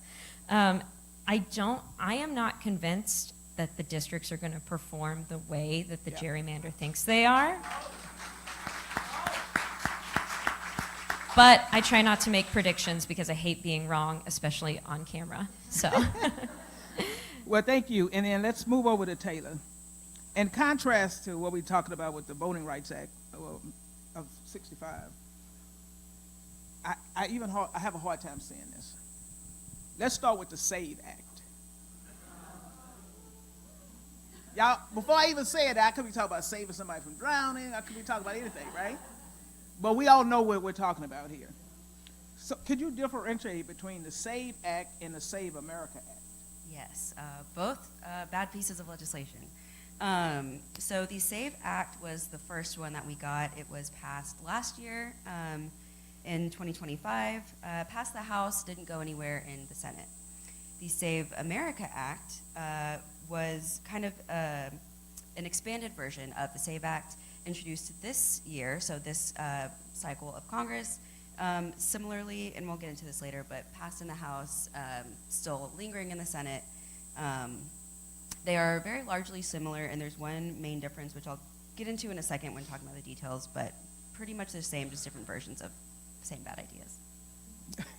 I can't wait to hear the difference. But what is the status of that now in Congress? Because this morning it was an update different from yesterday or something else happening. Yeah. So where are we right now in this process? Yeah. As I mentioned, it had previously passed the House and is waiting in the Senate. It has not passed the Senate because they do not have the votes. So it has just been lingering there for a while. They have this other great idea, since they know they don't have the votes, of let's try and push it through this other way called the reconciliation process. This would allow them to pass a bill with the votes that they do have, because not even all Republicans are on board with this. All the Democrats are opposed. But that process is for budget things. And that's what it's supposed to be for. So not all of the SAVE Act can be pushed through that way. Only things relating to, I guess, like budget line items. So TBD on what may get through, if anything. I don't think it's very likely that anything will. So it's looking like, well, I don't want to make any predictions. Not super likely that it will pass this year, either way, but. So does it contain any of those voter ID restrictions? Yes. Because that's part of the conversation. And if you could, Right. because we're here to educate as well. Mm-hmm. We're not just about who's doing it, who's in charge of it, but what is it? Right. And why we have to educate voters about it. So I'll say also, the SAVE Act, we're not really saving anyone, but it stands for Safeguard American Voter Eligibility. I'm sorry, we're talking about Save America. If I say save, it's just easier. But so it does three main things. First is requiring proof of citizenship when registering to vote, which a lot of people have probably heard about. This would likely be, for most folks, a passport or a birth certificate. So you have to show that in person when you go to register to vote. It would also require voter ID nationally, which that's the one distinction from the original SAVE Act. So that was a bonus thing they added on. In Texas, we already have voter ID, but a lot of states don't, or they have less restrictive policies. So they're saying across the board nationally, you have to show a photo ID in order to vote. And then there's also this fun other process where it would require states to send their voter rolls or submit them through the SAVE database. Same acronym, completely different thing. It's housed within Department of Homeland Security. Thank you. Doubted myself for a second. It has to do with immigration lists. So it's like pass your list through here to make sure that there's no non-citizens on there, which we already know that's not a thing. Very, very rare. And then it would allow citizens to sue election officials if they don't follow these requirements. But want to focus on like the practical aspect of what this would look like. The whole having to provide a proof of citizenship in person to register to vote would create a huge burden for a lot of voters, as I'm sure y'all know. Raise your hand if you know where your passport or birth certificate is, or if maybe your kids, do they know where they are? But the question I would ask, especially to women, does your birth certificate match your marriage license? Does it match your driver's license? And the bill doesn't say anything about what to do about that. So we just need your birth certificate. Not if been voting all your life and you got the Bible for your birth certificate because that's how you were recorded, right? And the names don't match, now what? Yeah, and another thing is, in Texas, unfortunately, we're used to everything being on paper and old school. 42 states, I believe it is, and like DC and Guam have online voter registration. You can't do that. That would be gone if you are having to present this document in person. And online voter registration is one of the things that we're hoping to pass in future legislative cycles. We could kiss that goodbye if this were to pass. Also, like mail-in voter registration, we do have that option here in Texas. We wouldn't be able to do that anymore either. Yeah. So what do we Yeah. expect in the next legislative session? Y'all know we do every 2 years, starts in January. They're organizing right now for what those bills will be filed. So what do you expect or anticipate from in the legislature? Do we want to start with the good stuff or the bad Absolutely, let's start, just put it out there. All right, so there's a fun bill called the Barbara Jordan Texas Voting Rights Act. Speaking of Voting Rights Act. So this is a project that is led by the Legal Defense Fund nationally. So other states have passed these and are working on passing them. And it does a lot of things, but in part reintroducing some of the stuff from the original Federal Voting Rights Act, some of those protections and pre-clearance measures to help make sure all jurisdictions are passing, are not passing discriminatory laws. It also expands access in a ton of ways by expanding the types of IDs you can use to vote, adding online voter registration, I think expanding who can vote by mail, all types of, really great things. That's not going to pass, but we're going to keep fighting for it. And I really like that one because it's just all of the good things, kind of like a wish list of, what we would like to see here in Texas. Other good things. Online voter registration is always going to be one of my favorite things that we're going to be pushing for. And then one other thing that, based on the interim hearings and things that, discussions that have been happening, there seems to be some support for moving our May, like municipal, school board, those types of elections to November to, decrease the number of times that we're voting per year because it can be a lot. And really just, consolidate those to our November elections, save time and energy that way. So, and I know San Antonio did that recently with the city elections, but there's still lots of other types of jurisdictions that can hold their elections whenever, so. Yeah, because there are, I think, 17 school districts and 23 municipalities. So not all of us vote at the same time. It's like all spread out. So that was a good thing. Yeah. So the last questions are kind of between the both of you. What should we do to prepare? What can we do to help move the needle? And real quick to just answer a little bit more about what to prepare for, we'll start on the bad and then end on what we can do about it. Just want to mention that some other things that we could see pop up next session is the proof of citizenship bill that we saw actually in the last Texas legislative cycle. Very similar to the SAVE Act in that it would require this documentary proof of citizenship. We defeated it last session, which was great, thanks to a lot of advocates really pushing back. But it could come back next session. We're also expecting to continue to see fights against countywide polling, which is this amazing program that counties like Bear and so many others use to increase voter access. That could also be, attacked again next session. Other things, but what can we do about it? I think continuing to speak out and make sure our representatives know what our priorities are.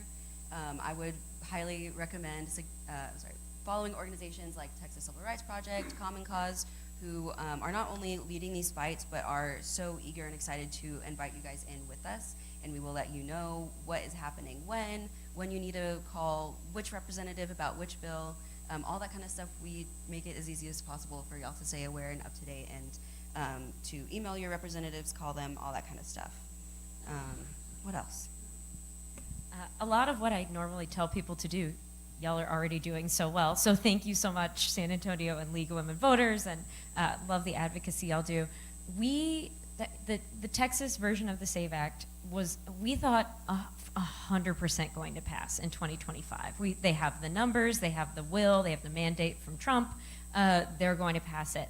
It didn't pass because women who are married, who don't have passports, or women who are married, who have changed their names, who don't have birth certificates, called their representatives. Me and a friend from Texas Civil Rights Project, Veronica, and a friend, Amber, went from Move Texas, which was based here in San Antonio.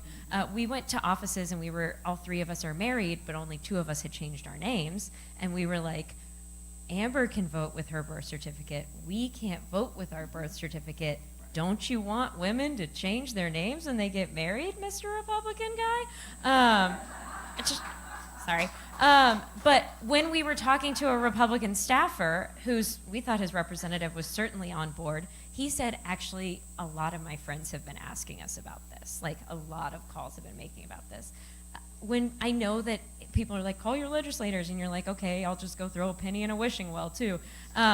I really think it does matter, especially for powerful communities like San Antonio. And I think if you have friends in other areas of the state, you know, if your knitting club or your book club is connected to other folks, I think the most important thing we can do is be talking to these issues, like ruin Thanksgiving, you know, talk about political issues with other people. For the white folks in the room, acknowledging racism and talking about how it impacts people is one of the most important things we can do. Get out there in your Daisy Dukes, join the protest line. I think that is a great idea. I'll see you all there. I think the legacy of John Lewis is boldness, right?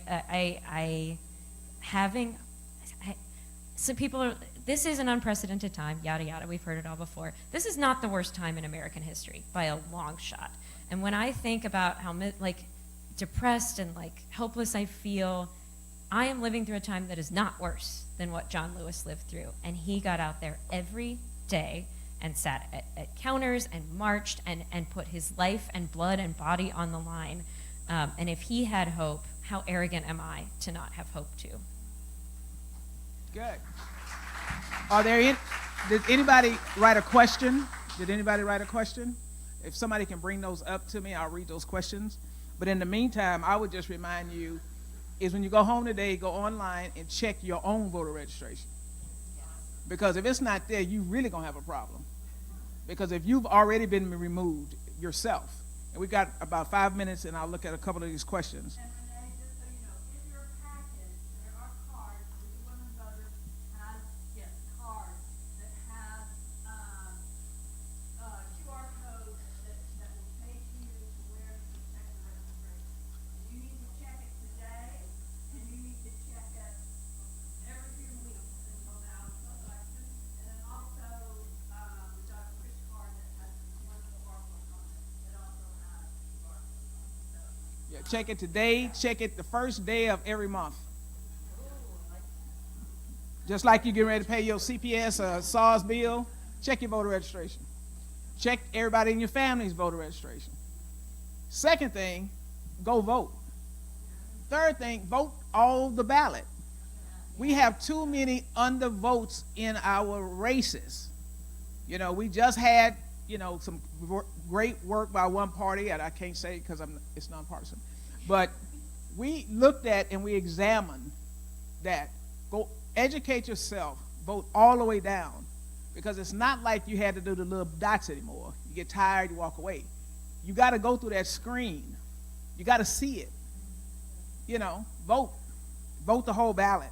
Okay, let's see. You mentioned two. I'll start with this one. Tony Gonzalez was the U.S. rep, but you were talking about historical Hispanic reps. Who's a historical Hispanic rep in this San Antonio district for 50 years? Henry B. Gonzalez, not who is there today. So I think one of you had mentioned that the amount, how many Hispanics, how many African Americans, but in the 60s, when did Henry B. Gonzalez get elected? Okay, y'all don't know that. When did he hit the man in Red Lobster? Okay, so y'all know that story. And we're talking about the gentleman who was my pen pal in 5th grade, because as a congressman, the East Side was in his district. And then his son, Charlie. So when I figured out it was a staff person writing me them letters, I was just devastated. I thought it was coming from the congressman. Okay, who knows this? What's the reason Jane Nelson resigned from the... Nobody knows. Okay, it's an article that came out yesterday. I think it's in one of the papers on the Hill, and it had a great story about that because Governor Abbott appointed someone else. Yeah. Wait, I'll make it quick. If you guys have gossip, I'd love to hear it. Nobody really knows why Jane Nelson resigned as Secretary of State. It was very, very sudden, 4 months before an election.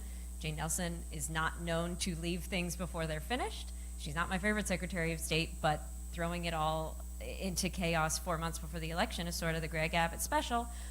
He has appointed Robert Howden, who is like a loyal Greg Abbott staffer. Mm-hmm. I think he's like a regular Republican man. I don't think he's too out there. Time will tell. So we will see. But the Secretary of State is appointed by the governor. 35 states elect their Secretary of State. We don't. And Greg Abbott always appoints them in the summer after the legislative session so they can serve for 1.5 to 2 years unconfirmed by the Senate, which is one of his tricks, and it drives me nuts. And then the question was, why check your registration monthly? Because right now, those voter rolls are being updated. There's a national group that's updating and getting data, and they're supposed to be sending data back. So you need to check between now and the midterm election, because there's a lot of conversation and a lot of things happening. And if you go, it's like, why do you look at your bank record every month? Because right now, if you get vote ID, you get theft, you get a fraud, you want your money back. Well, I want my voting rights back if I've been arrested voting and all of a sudden I'm not on there. And it says I moved, okay, to what house? Okay? Now this one, can a woman? I was going to add to that real briefly. Okay. Too. Regular, like state required list maintenance is a thing, and it is, well, list maintenance is allowed up to 90 days before an election due to the NBRA. Is that it? So that's August, early August. So you might see people getting letters, whether they think they've moved, they think maybe they're ineligible for some reason. Just make sure that like everyone knows that, like, just respond to that request. Make sure you're checking your mail. Make sure you're responding to any mail that you get from the elections department. Regular list maintenance is a thing, and it's not always malicious voter purges. And this is a piece of Texas law a lot of people don't know about. If you are improperly purged for non-citizenship, if you're a citizen and they take you off the list, you can get reinstated on the rolls at any time by showing proof of citizenship. If you go to vote during early voting or even on election day and they say you're not a citizen, you're not on the rolls anymore, you can take your proof of citizenship to the office and get reinstated that exact day. So make sure people know, not for any other reason, so still check it, but non-citizenship, we can fix it on election day if we have to. And you know, there used to be a thing in Burke County that dead folks was voting, remember? Now dead folks are being taken off the rolls, but not everybody's dead. So you gotta be careful. Mistakes right? do happen, and Mistakes that's why happen, you should check your because voter you got a registration. middle initial that's different from someone else, and you got the first and last name match. You got to really be careful. And then if you're in the process of changing addresses, and you think you can still vote at your old address, you know, there's a lot of people telling those folks too. So you need to really watch that. I can't hardly read this writing. It says, can a woman of the precinct question an initial birth? I guess this is birth certificate versus a full name district difference on a voter ID. It sounds like if you had an original name, and can you question it? You can question anything. Just take your voter registration to the elections office, and then they can work that out. And then if you're not born in Bexar County, there's a process the state of Texas has to get your birth certificate. If you're born in the United States, don't call SSN because you'll be on the phone for about 2 hours, maybe 10, Social Security Administration. So you got to go through this whole process to get that birth certificate or your passport. And right now, they're trying to make it easier for you to get your passport. But I think there's a certain folks' pictures going to be on it that you might not want. People been complaining about it. So you got to opt out. And I'm just being nonpartisan. I'm just saying, because, you know, presidents change, and those are good for 10 years. So you might want to make sure when you go through that process. Okay. Sorry. Quick comments. I want to emphasize that what we're talking about with these proof of citizenship requirements, that's not currently in effect, so you don't need that. And even if they were to pass the Save America Act tomorrow, I think it is very unlikely, maybe impossible, that it would be implementable by November. There was one proponent of the bill who said, well, if it's passed by early August, then we're okay. There was someone else who was not supporting the bill, still a Republican, who said, there's absolutely no way it could even be implemented in time. The administrative nightmare that would be for like adopting these processes and training and all of that, I don't see it happening. So hopefully we won't have to deal with it for the midterms, but yeah. And I know some of y'all are like, well, they just do illegal stuff anyway all the time. We are, Texas Civil Rights Project, Common Cause, and tons of other great groups are working on election threat planning. So all that illegal stuff they do anyway, we are working on plans for all of that to keep it from happening. And if you have your driver's license, you take that to check in to vote, your name doesn't have to match exactly what you registered under, and your address doesn't have to match. Your ID is to prove who you are, not where you live. Even, you know, your picture, it just has to sort of look like you, right? Like they have to be able to tell that's you. But, you know, my husband's Michael, his driver's license says Mike, that's fine. It just has to be substantially similar. So, and if you have other questions like that, the 866-OUR-VOTE hotline functions very well to answer questions, none too small. So with that, we're going to end our panel. The remaining questions I'm going to give to these voting rights folks that's coming up to talk to you, because they're more in depth of what they do every day instead of us continuing the panel. So thank you, and thank you for our presenters.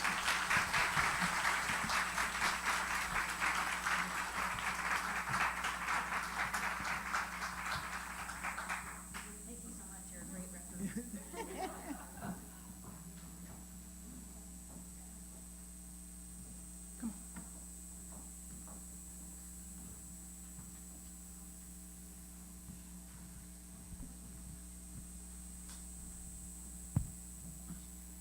Okay.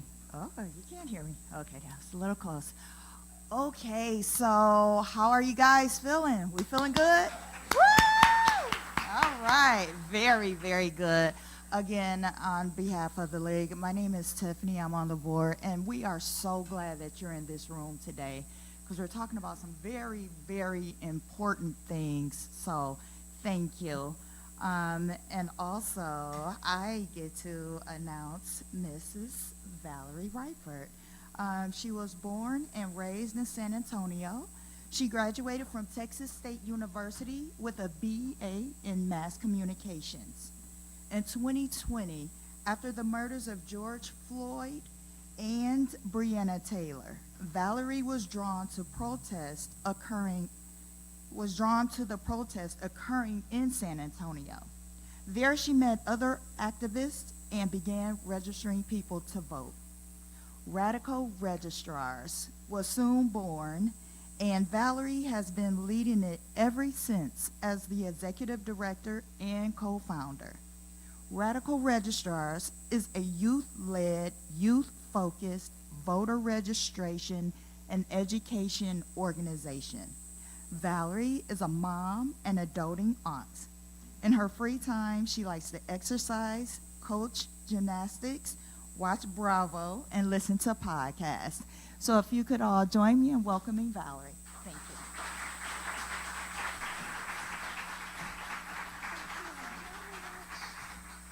Hello and good afternoon, everyone.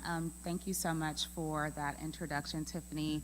And yes, if you too are in the clutches of Bravo and the Real Housewives, amazing. Radical Registrars is having an anniversary fundraiser, and we're having Real Housewives Drag and Real Housewives Jeopardy. And so please, please, please come and join us. That is Sunday, August 9th. But yes, hello, I am Valerie. I was born and raised here in San Antonio, and I'm a mom and a co-founder and executive director at Radical Registrars. Radical Registrars was born out of the protest of 2020. In 2020, my son was 2 years old at that time, and after learning about the murders of, seeing the murder of George Floyd and learning about the murders of Breonna Taylor and Ahmaud Arbery, I had seen the protests going on over that weekend, and I didn't go.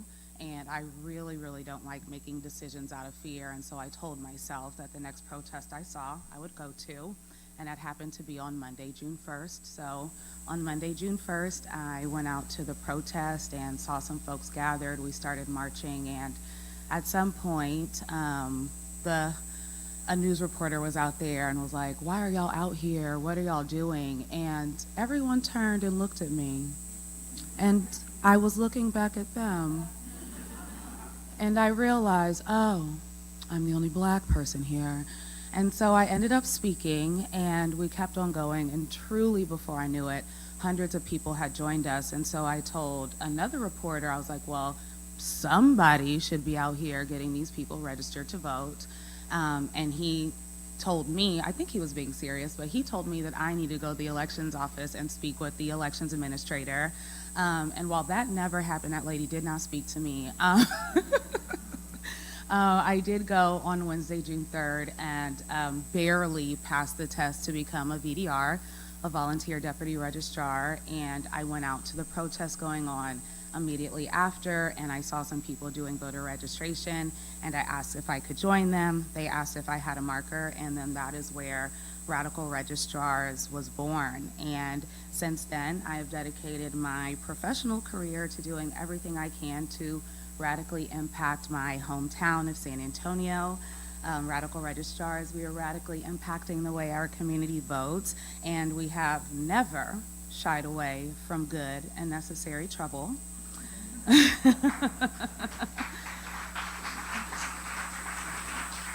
Thank you. So I grew up here in San Antonio. Both of my parents were in the Army. My mother, evangelical, my father, a business owner. Both of them baby boomers, and for them that equaled being conservative, Republican in their politics. And so I ended up kind of thinking and voting the same way they did as a young adult. And like I said, getting into this work was very grassroots. And so 2020, I got introduced to this world, and as I started learning about everyone and everything that had come before me in this work, John Lewis was, of course, one of the people that I got to know fairly quickly, and I watched his documentary, Get in the Way. And in that documentary, he discussed how his grandmother, who was born in the 1800s, would tell him to just stay out of people's way. In that same documentary, he talked about how his mother told him when he was going off to school to not get into any trouble. And then, between 1960 to 1966, he was arrested and jailed 40 times. And he was getting into that good and necessary trouble, right? But, he was able to participate in the sit-ins, the voter registration drives, marches where he was accosted, assaulted, and battered, and he was able to remain peaceful and nonviolent and continued showing up to his community for over 60 years.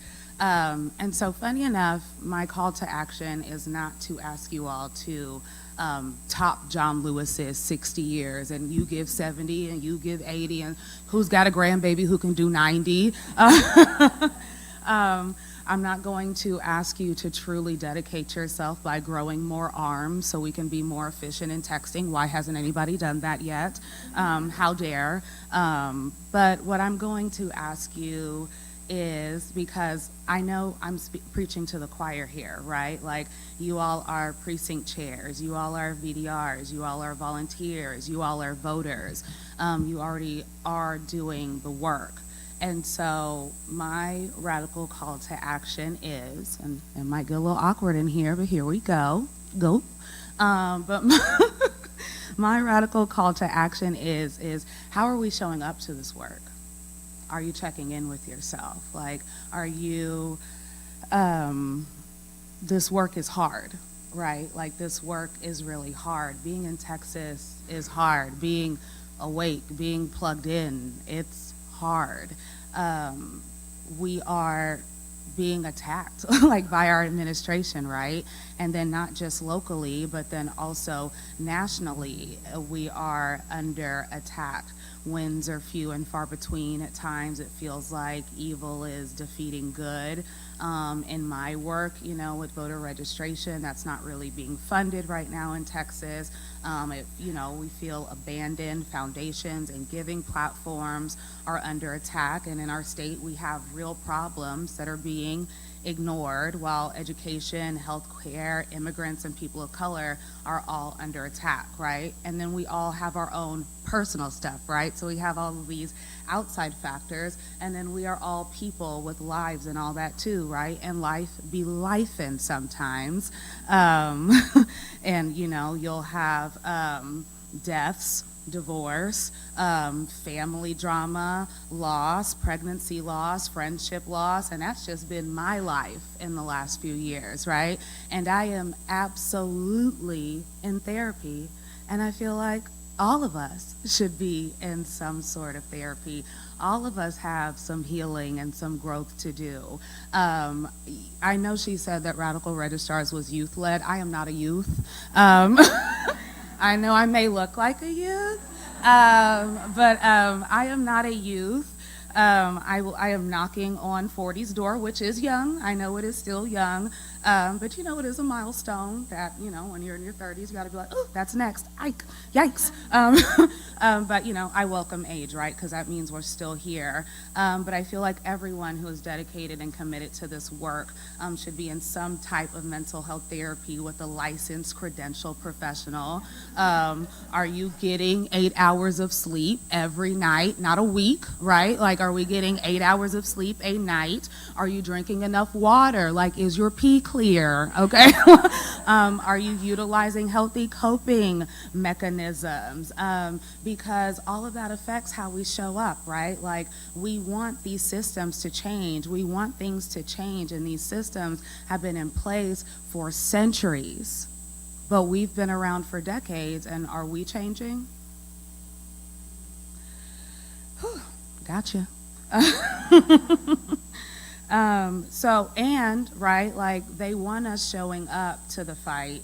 They want us showing up tired. They want us showing up dehydrated. They want us showing up depressed. They want us showing up half full, right, mostly empty, because then infighting, gossiping amongst each other, drama, stuff like that, right, that causes burnout. That causes people to fall off. That causes people to quit, and then it just lets folks be able to do stuff without any opposition, right? While our communities are still being attacked, whether we show up or not, it's still going to happen.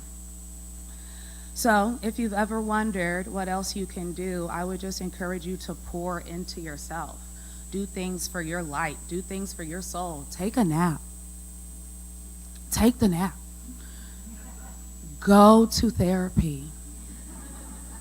Exercise, not to look like you did in high school, but to, like, give your body needs it, right? Like, what did I say? Okay, but to love and appreciate your body. Sorry. Unlearn stuff. There's so much to unlearn. Unlearn it, please. Speak positively to and about yourself. Break up with that relationship that you're in for self-validation purposes. Maybe it's not you, but maybe you got a niece, a grandchild, a sister, somebody. Tell her to break up with him. Touch some grass. Take your vitamins, a multi, ginkgo biloba, elderberry, probiotics. Black women, we need vitamin D supplements, okay? Clean out your car. I'm not judging. I'm not judging, but clean that inside of your vehicle, okay? What can you do that is within your control to help you showing up as your best self? To get something you've never had, you've got to do something you've never done. And what are you willing to do for yourself? Sorry, lost myself again. Here we go. Because what if that is to love yourself? What if that's something that you haven't done, is to truly love yourself and truly give yourself self-care, right? And I mean more than a facial, which is great, very important too, right? But, but like, what are we doing for the inside out? Because for myself, right, I told you all how I began, but had I not worked on me, had I not learned my worth, had I not learned to love myself, then I would have never changed the way that I thought, which means that I would never have come into this work, which means I would have never met Raylene, who is a young person that I met a few years ago when we first started doing this work. And because we met, she ended up being the first person in her family to ever vote. Thank you. And I'm not perfect. I'm definitely not the blueprint, but I am someone who has changed the way that I think, and it has changed me completely for the better, and it's allowed me to change people's lives and make positive impacts. And so you all are worthy, and what would your life look like if you believe that? Thank you.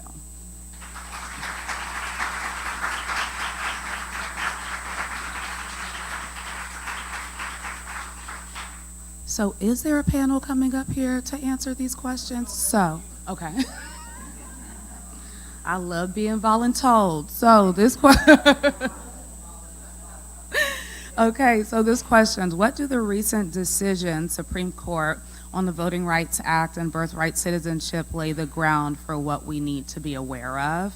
And I feel like Taylor and Emily did a good job of covering that, you know, with the potentials of needing your birth certificate to get registered to vote, which that would have to change the laws here with voter registration. As VDRs, it's not our job to confirm somebody's citizenship or not.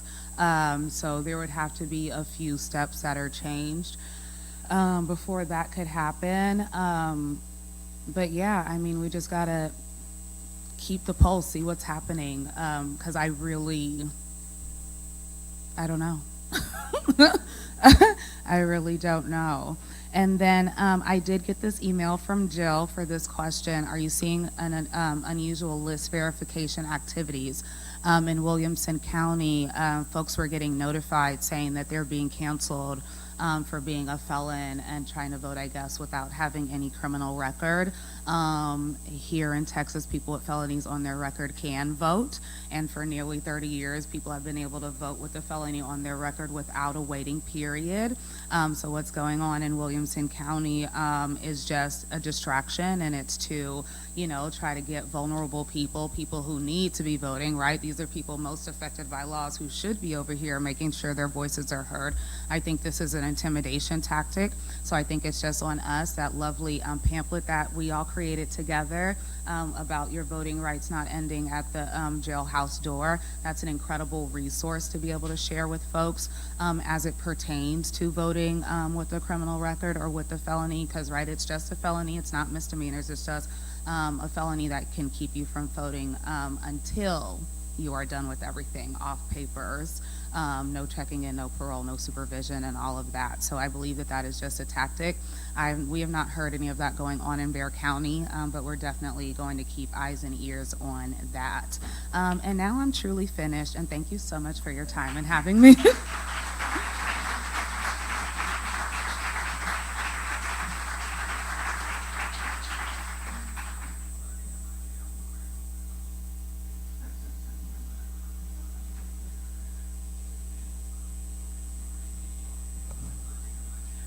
Good afternoon. So glad all of you are here. My name's Arlene. I'm a director at large for the League of Women Voters. And I kind of get to, first of all, say thank you, Valerie. Wellness is like my first, second, third hobby. So I appreciate all the words you said in regards to that. I get to bring this home, so to speak. We're going to have all the folks who are up here speaking talk to you about their organizations so that we can keep this through line of teach, preach, and reach going, so you can know how you can get engaged with a particular organization that you heard from today. The first we're going to start with is the Texas Civil Rights Project, and Taylor Trevino will come up and give us a few words.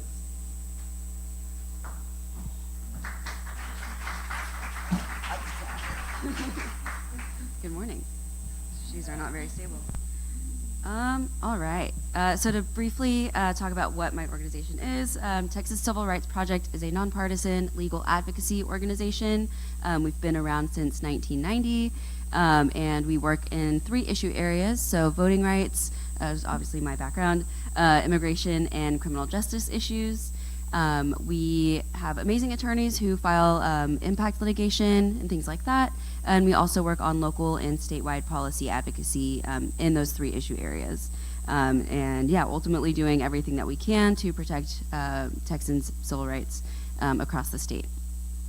One other quick pitch I will give. We have a Texas Election Protection Coalition, of which Common Cause and League of Women Voters and other organizations are a part. I guess without giving the whole spiel, we are always looking to recruit nonpartisan volunteer poll monitors during election season, who are folks who stand outside of the polling location, there to greet voters, answer questions, and direct folks to our 866 Our Vote hotline. Whenever there are any more complicated questions or actual issues that come up when the voter is trying to vote. We've got volunteer attorneys who are there to answer those questions, resolve those issues in real time. And yeah, we need folks on the ground, across the state to make sure that voters are aware of that resource. We're always doing our best to get the word out about it, but we can only reach so far. So if you're interested, I set up a QR code at one of the tables by the door. If you're interested in volunteering with TCRP in any of our issue areas, I also have QR codes for our social media and some flyers with the hotline if you guys want to take some of those to hand out. But yeah.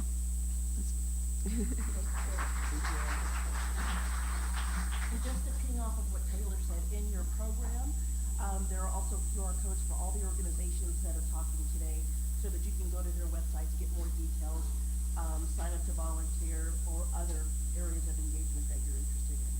And our next organization is going to be with Emily French from Common Cause. Hi. Plus one to everything Taylor said about election protection. It's a great program. I have been a poll monitor. I've gone and stood outside the polling place, and it is an incredible way for us to catch voter suppression as it's happening and make sure people feel protected when they're voting. We would love to have you be a part of it. Right now, what we're working on, and I promise I'm going to be C3 compliant, non-political. Right now, Common Cause Texas is working on the Todd Blanche nomination to Attorney General. He has been running the DOJ. He believes he is Trump's lawyer, not America's lawyer, and he has said it so many times. He is up for confirmation, or they're taking a vote on him at the Senate Judiciary Committee this week. John Cornyn is on the Senate Judiciary Committee. He has repeatedly said he thinks the Attorney General should be America's lawyer and not the president's lawyer. John Cornyn has recently lost a primary. We think this may make him more susceptible to the actual needs of his constituents, which would be great. And we are phone banking on Tuesday night. If you search Common Cause Phone Bank, it'll come up, or go to our website, or commoncause.org/phone bank. On Tuesday night, we're going to call other Texans and ask them to call John Cornyn and say, we want you to block Blanche, the guy from the ballroom and protecting predators, and basically everything that you hate. The slush fund for January 6 perpetrators. Todd Blanche has been at the helm of all of that. So phone bank with us, or just call John Cornyn and say, this guy is not America's attorney and we want you to vote him down. We're going to keep that pressure up through, if he passes out, if Cornyn votes against him, he won't pass the Senate Judiciary Committee. It'll be over.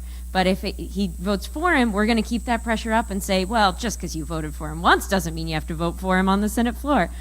So that is what Common Cause would ask you to do right now. Thanks.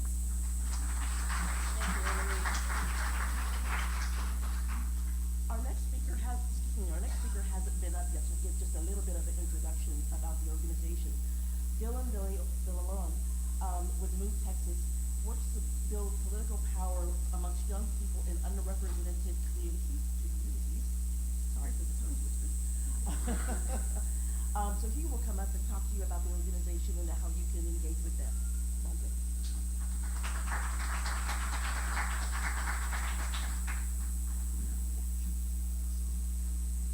Thank you so much. It's wonderful to see everybody here today. I'm Dylan Villalon. My pronouns are he, him. I'm from Move, Texas. Move is actually an acronym, if you don't know.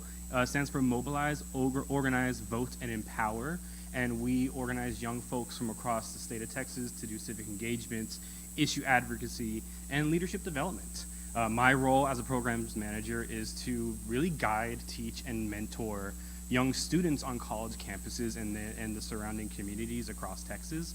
We have chapters on about 15 different campuses across the entire state. We started right here in San Antonio, so many of our more active campuses are here in San Antonio. And it's some really incredible work that we're able to do. I'm here today to let you know about some of the opportunities that you guys have to plug into our work. But first, I really want to leave a message with you guys today talking about what this movement needs. This movement that we're in needs leaders, folks to really lead by example. I know many of the folks here today have been doing that for quite some time, or maybe you're new to this role. But folks, young folks, all across the states, both on and off college campuses, are looking for others to really lead that way. I know as somebody who came in as a young college student here in San Antonio. I was going to San Antonio College, got registered to vote on my local campus. Some of the most impactful moments that I've had as a young person is being engaged by somebody who maybe wasn't a part of my demographic or wasn't around the same age as me, and really being captivated and inspired by the work that they're doing, the work that you guys are doing, just by sharing space with all these other incredible individuals. So I want to encourage you folks to lean in to the leadership that you guys are showing, because young people are watching. They are. They ask me all the time, where can I plug in? How do these things play out over the course of a lifetime? And I'm like, there are plenty of examples out there that you can look to that will inspire you to continue to do this work. Couple of things I want to plug before I end for today is we do have a statewide orientation that's open every 2 weeks. That's hosted by me. It's virtual, it's online. You can find it on our website at movetexas.org. This is going to be the best way for not just yourselves, but also for you to help other people plug into our organization. If you have a brother, a sister, a son, a daughter, a niece, or a nephew, maybe it's your plumber, maybe it's your tree guy, engage him in conversation, right, around his community, about things that he might be passionate about. And if they are interested, this is a really great place for you to point them to come and learn about Move Texas, learn about how they can plug in their community. Again, it's statewide, and we're in Houston, Austin, Dallas, Laredo, San Antonio. So if you guys have anybody across the state who is looking to engage, that's a really, really great place to do it. Again, it's hosted by yours truly. So they'll come in, they'll see me. I'll tell them a little bit about Move and see where their level of engagement is at. We try and be as accessible as possible to everybody who might want to get plugged in to this good work. Lastly, I want to let you guys know I passed out some stickers at the table while everybody was sitting in here listening to our awesome speakers. These are designed by students from across the state of Texas. We have a really awesome artist program where we invite young artists to come in and really connect their arts to activism. So these are designed by students from across the state of Texas. These are some of our best designs. I put some on the tables. There's going to be plenty more at the front desk. So before you leave, if you're a sticker person, definitely grab some. That is pretty much all I have. I don't think I'm really forgetting anything. I want to thank everybody for coming out here today, spending an incredible Saturday with one another. I want to shout out to some of my peers, Val and Taylor and Emily. It's been an incredible career, really, working alongside some of these incredible folks. Val and I actually really started on the same day at the same time back in 2020 doing this work, and is one of the very many inspirational stories I've managed to come across doing this work. So thank you guys for having us, and you all have a wonderful weekend.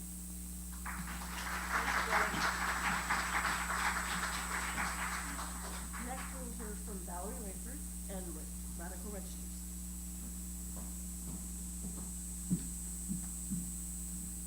I'm back. Okay, so one, I want to thank the League. The League has been one of our earliest supporters. I remember in 2020, and I wish I could remember who it was, but like got a check from somebody from the League of Women Voters like very early on. So thank you for the support throughout the years. It's truly meant so much, and it's helped us grow and get to where we are today. But yeah, Radical Registrars, we can always use volunteers, and we can always use donations. We have an online form that you can go fill out to volunteer with us, and we also have a pledge to vote form as well. But yes, we go around San Antonio and do year-round voter registration. We go to ongoing events and register voters there. And then we also offer civic education classes all around the community as well as in the Bexar County Jail, where they are 3 times a month doing a class. So all money helps support those programs. And then we are also getting our C4s off the ground. It's called RAD-AF, Action Fund. But on that side, we'll be able to get out some voter guides and give rides to the polls. And then also, if somebody had a candidate or something they wanted us to set up and do voter registration there, RAD-AF could do that. But yes, thank you again for the support, and thank you for having us.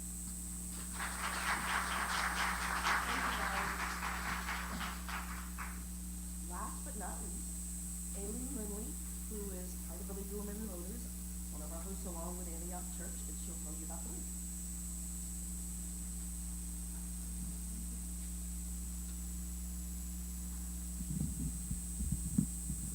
So thanks for being here today. I'm Aline Lindley. I've been with the League for about 5 years, and I work with the community outreach. I also want to thank you for your table conversations at the beginning of our session today. We appreciate your comments, and if you have anything to add, the sticky notes and the pens are still out there. So there are many ways that you can help us in the League. You could join and be a member, increase our numbers. That would be great. We'd love to have more people in the fold. Donate. That's always an important piece. You could share our media post. That's a way that you can help us do our work. You can share our email reminders if you happen to get those from us about the election. You can share our election resources. We've given you our current election resource, the great artwork on the front. The QR code on the back for checking your registration is to Bexar County. You also have one of these. The QR code here is for the state. So if you're not in Bexar County, you could find it there. So you have resources that you can help not only your friends and family do it, but you need to do it as well. They didn't tell you the deadline for making sure your registration was active, October 5th. It's the last day that you can register to vote for the November election. So if you have an issue with your voter registration, it needs to be fixed by then. You can share information about the resources that we have to support becoming an informed voter. Excuse me.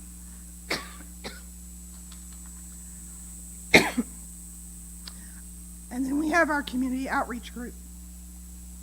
Volunteers with community outreach help us distribute materials, help us inform voters, help us register voters, and encourage voters to go to the polls. Sorry about this.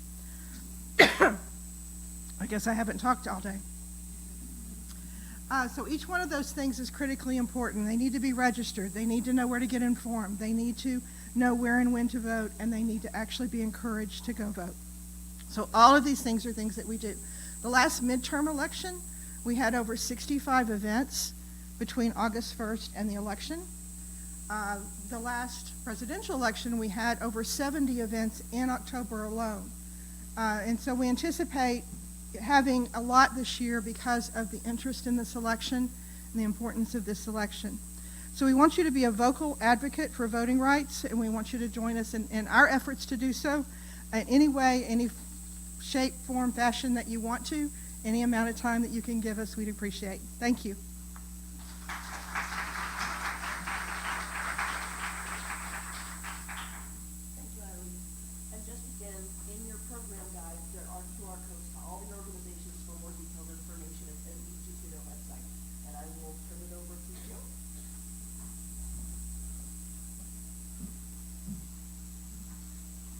Okay, well, I'm standing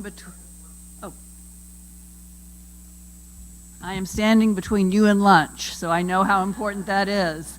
But I just want to say a few things because people who know me know I always have a few things to say. First of all, speaking about the program, so there is a QR code that will take you to the program, which has bios of our wonderful speakers, and it also has some other information. And it also has QR codes, it has links to each of these organizations that you heard about. The other really important thing in your folder are two pieces of paper. One has a checklist for any organization that spoke today that you might want to get more information about or want to volunteer with. And I will take those, scan them, and give them to these other organizations if you want to sign up to volunteer with them. And then thirdly, there's a piece of paper that is 90 minutes of time to spend with the League. So that has a bit more information about the different opportunities with the League.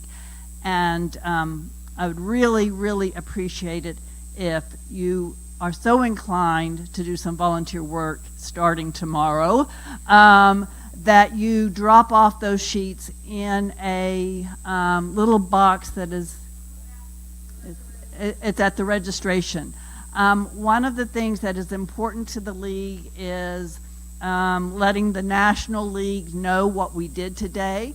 They gave us money to make this possible, and they want to know how many people we actually activated today.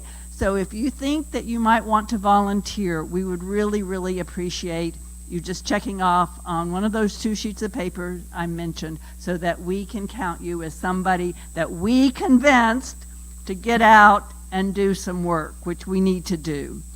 I want to thank Pat and Antioch Church again, and also Gail and CJ for helping us out today. I want to thank all of the speakers.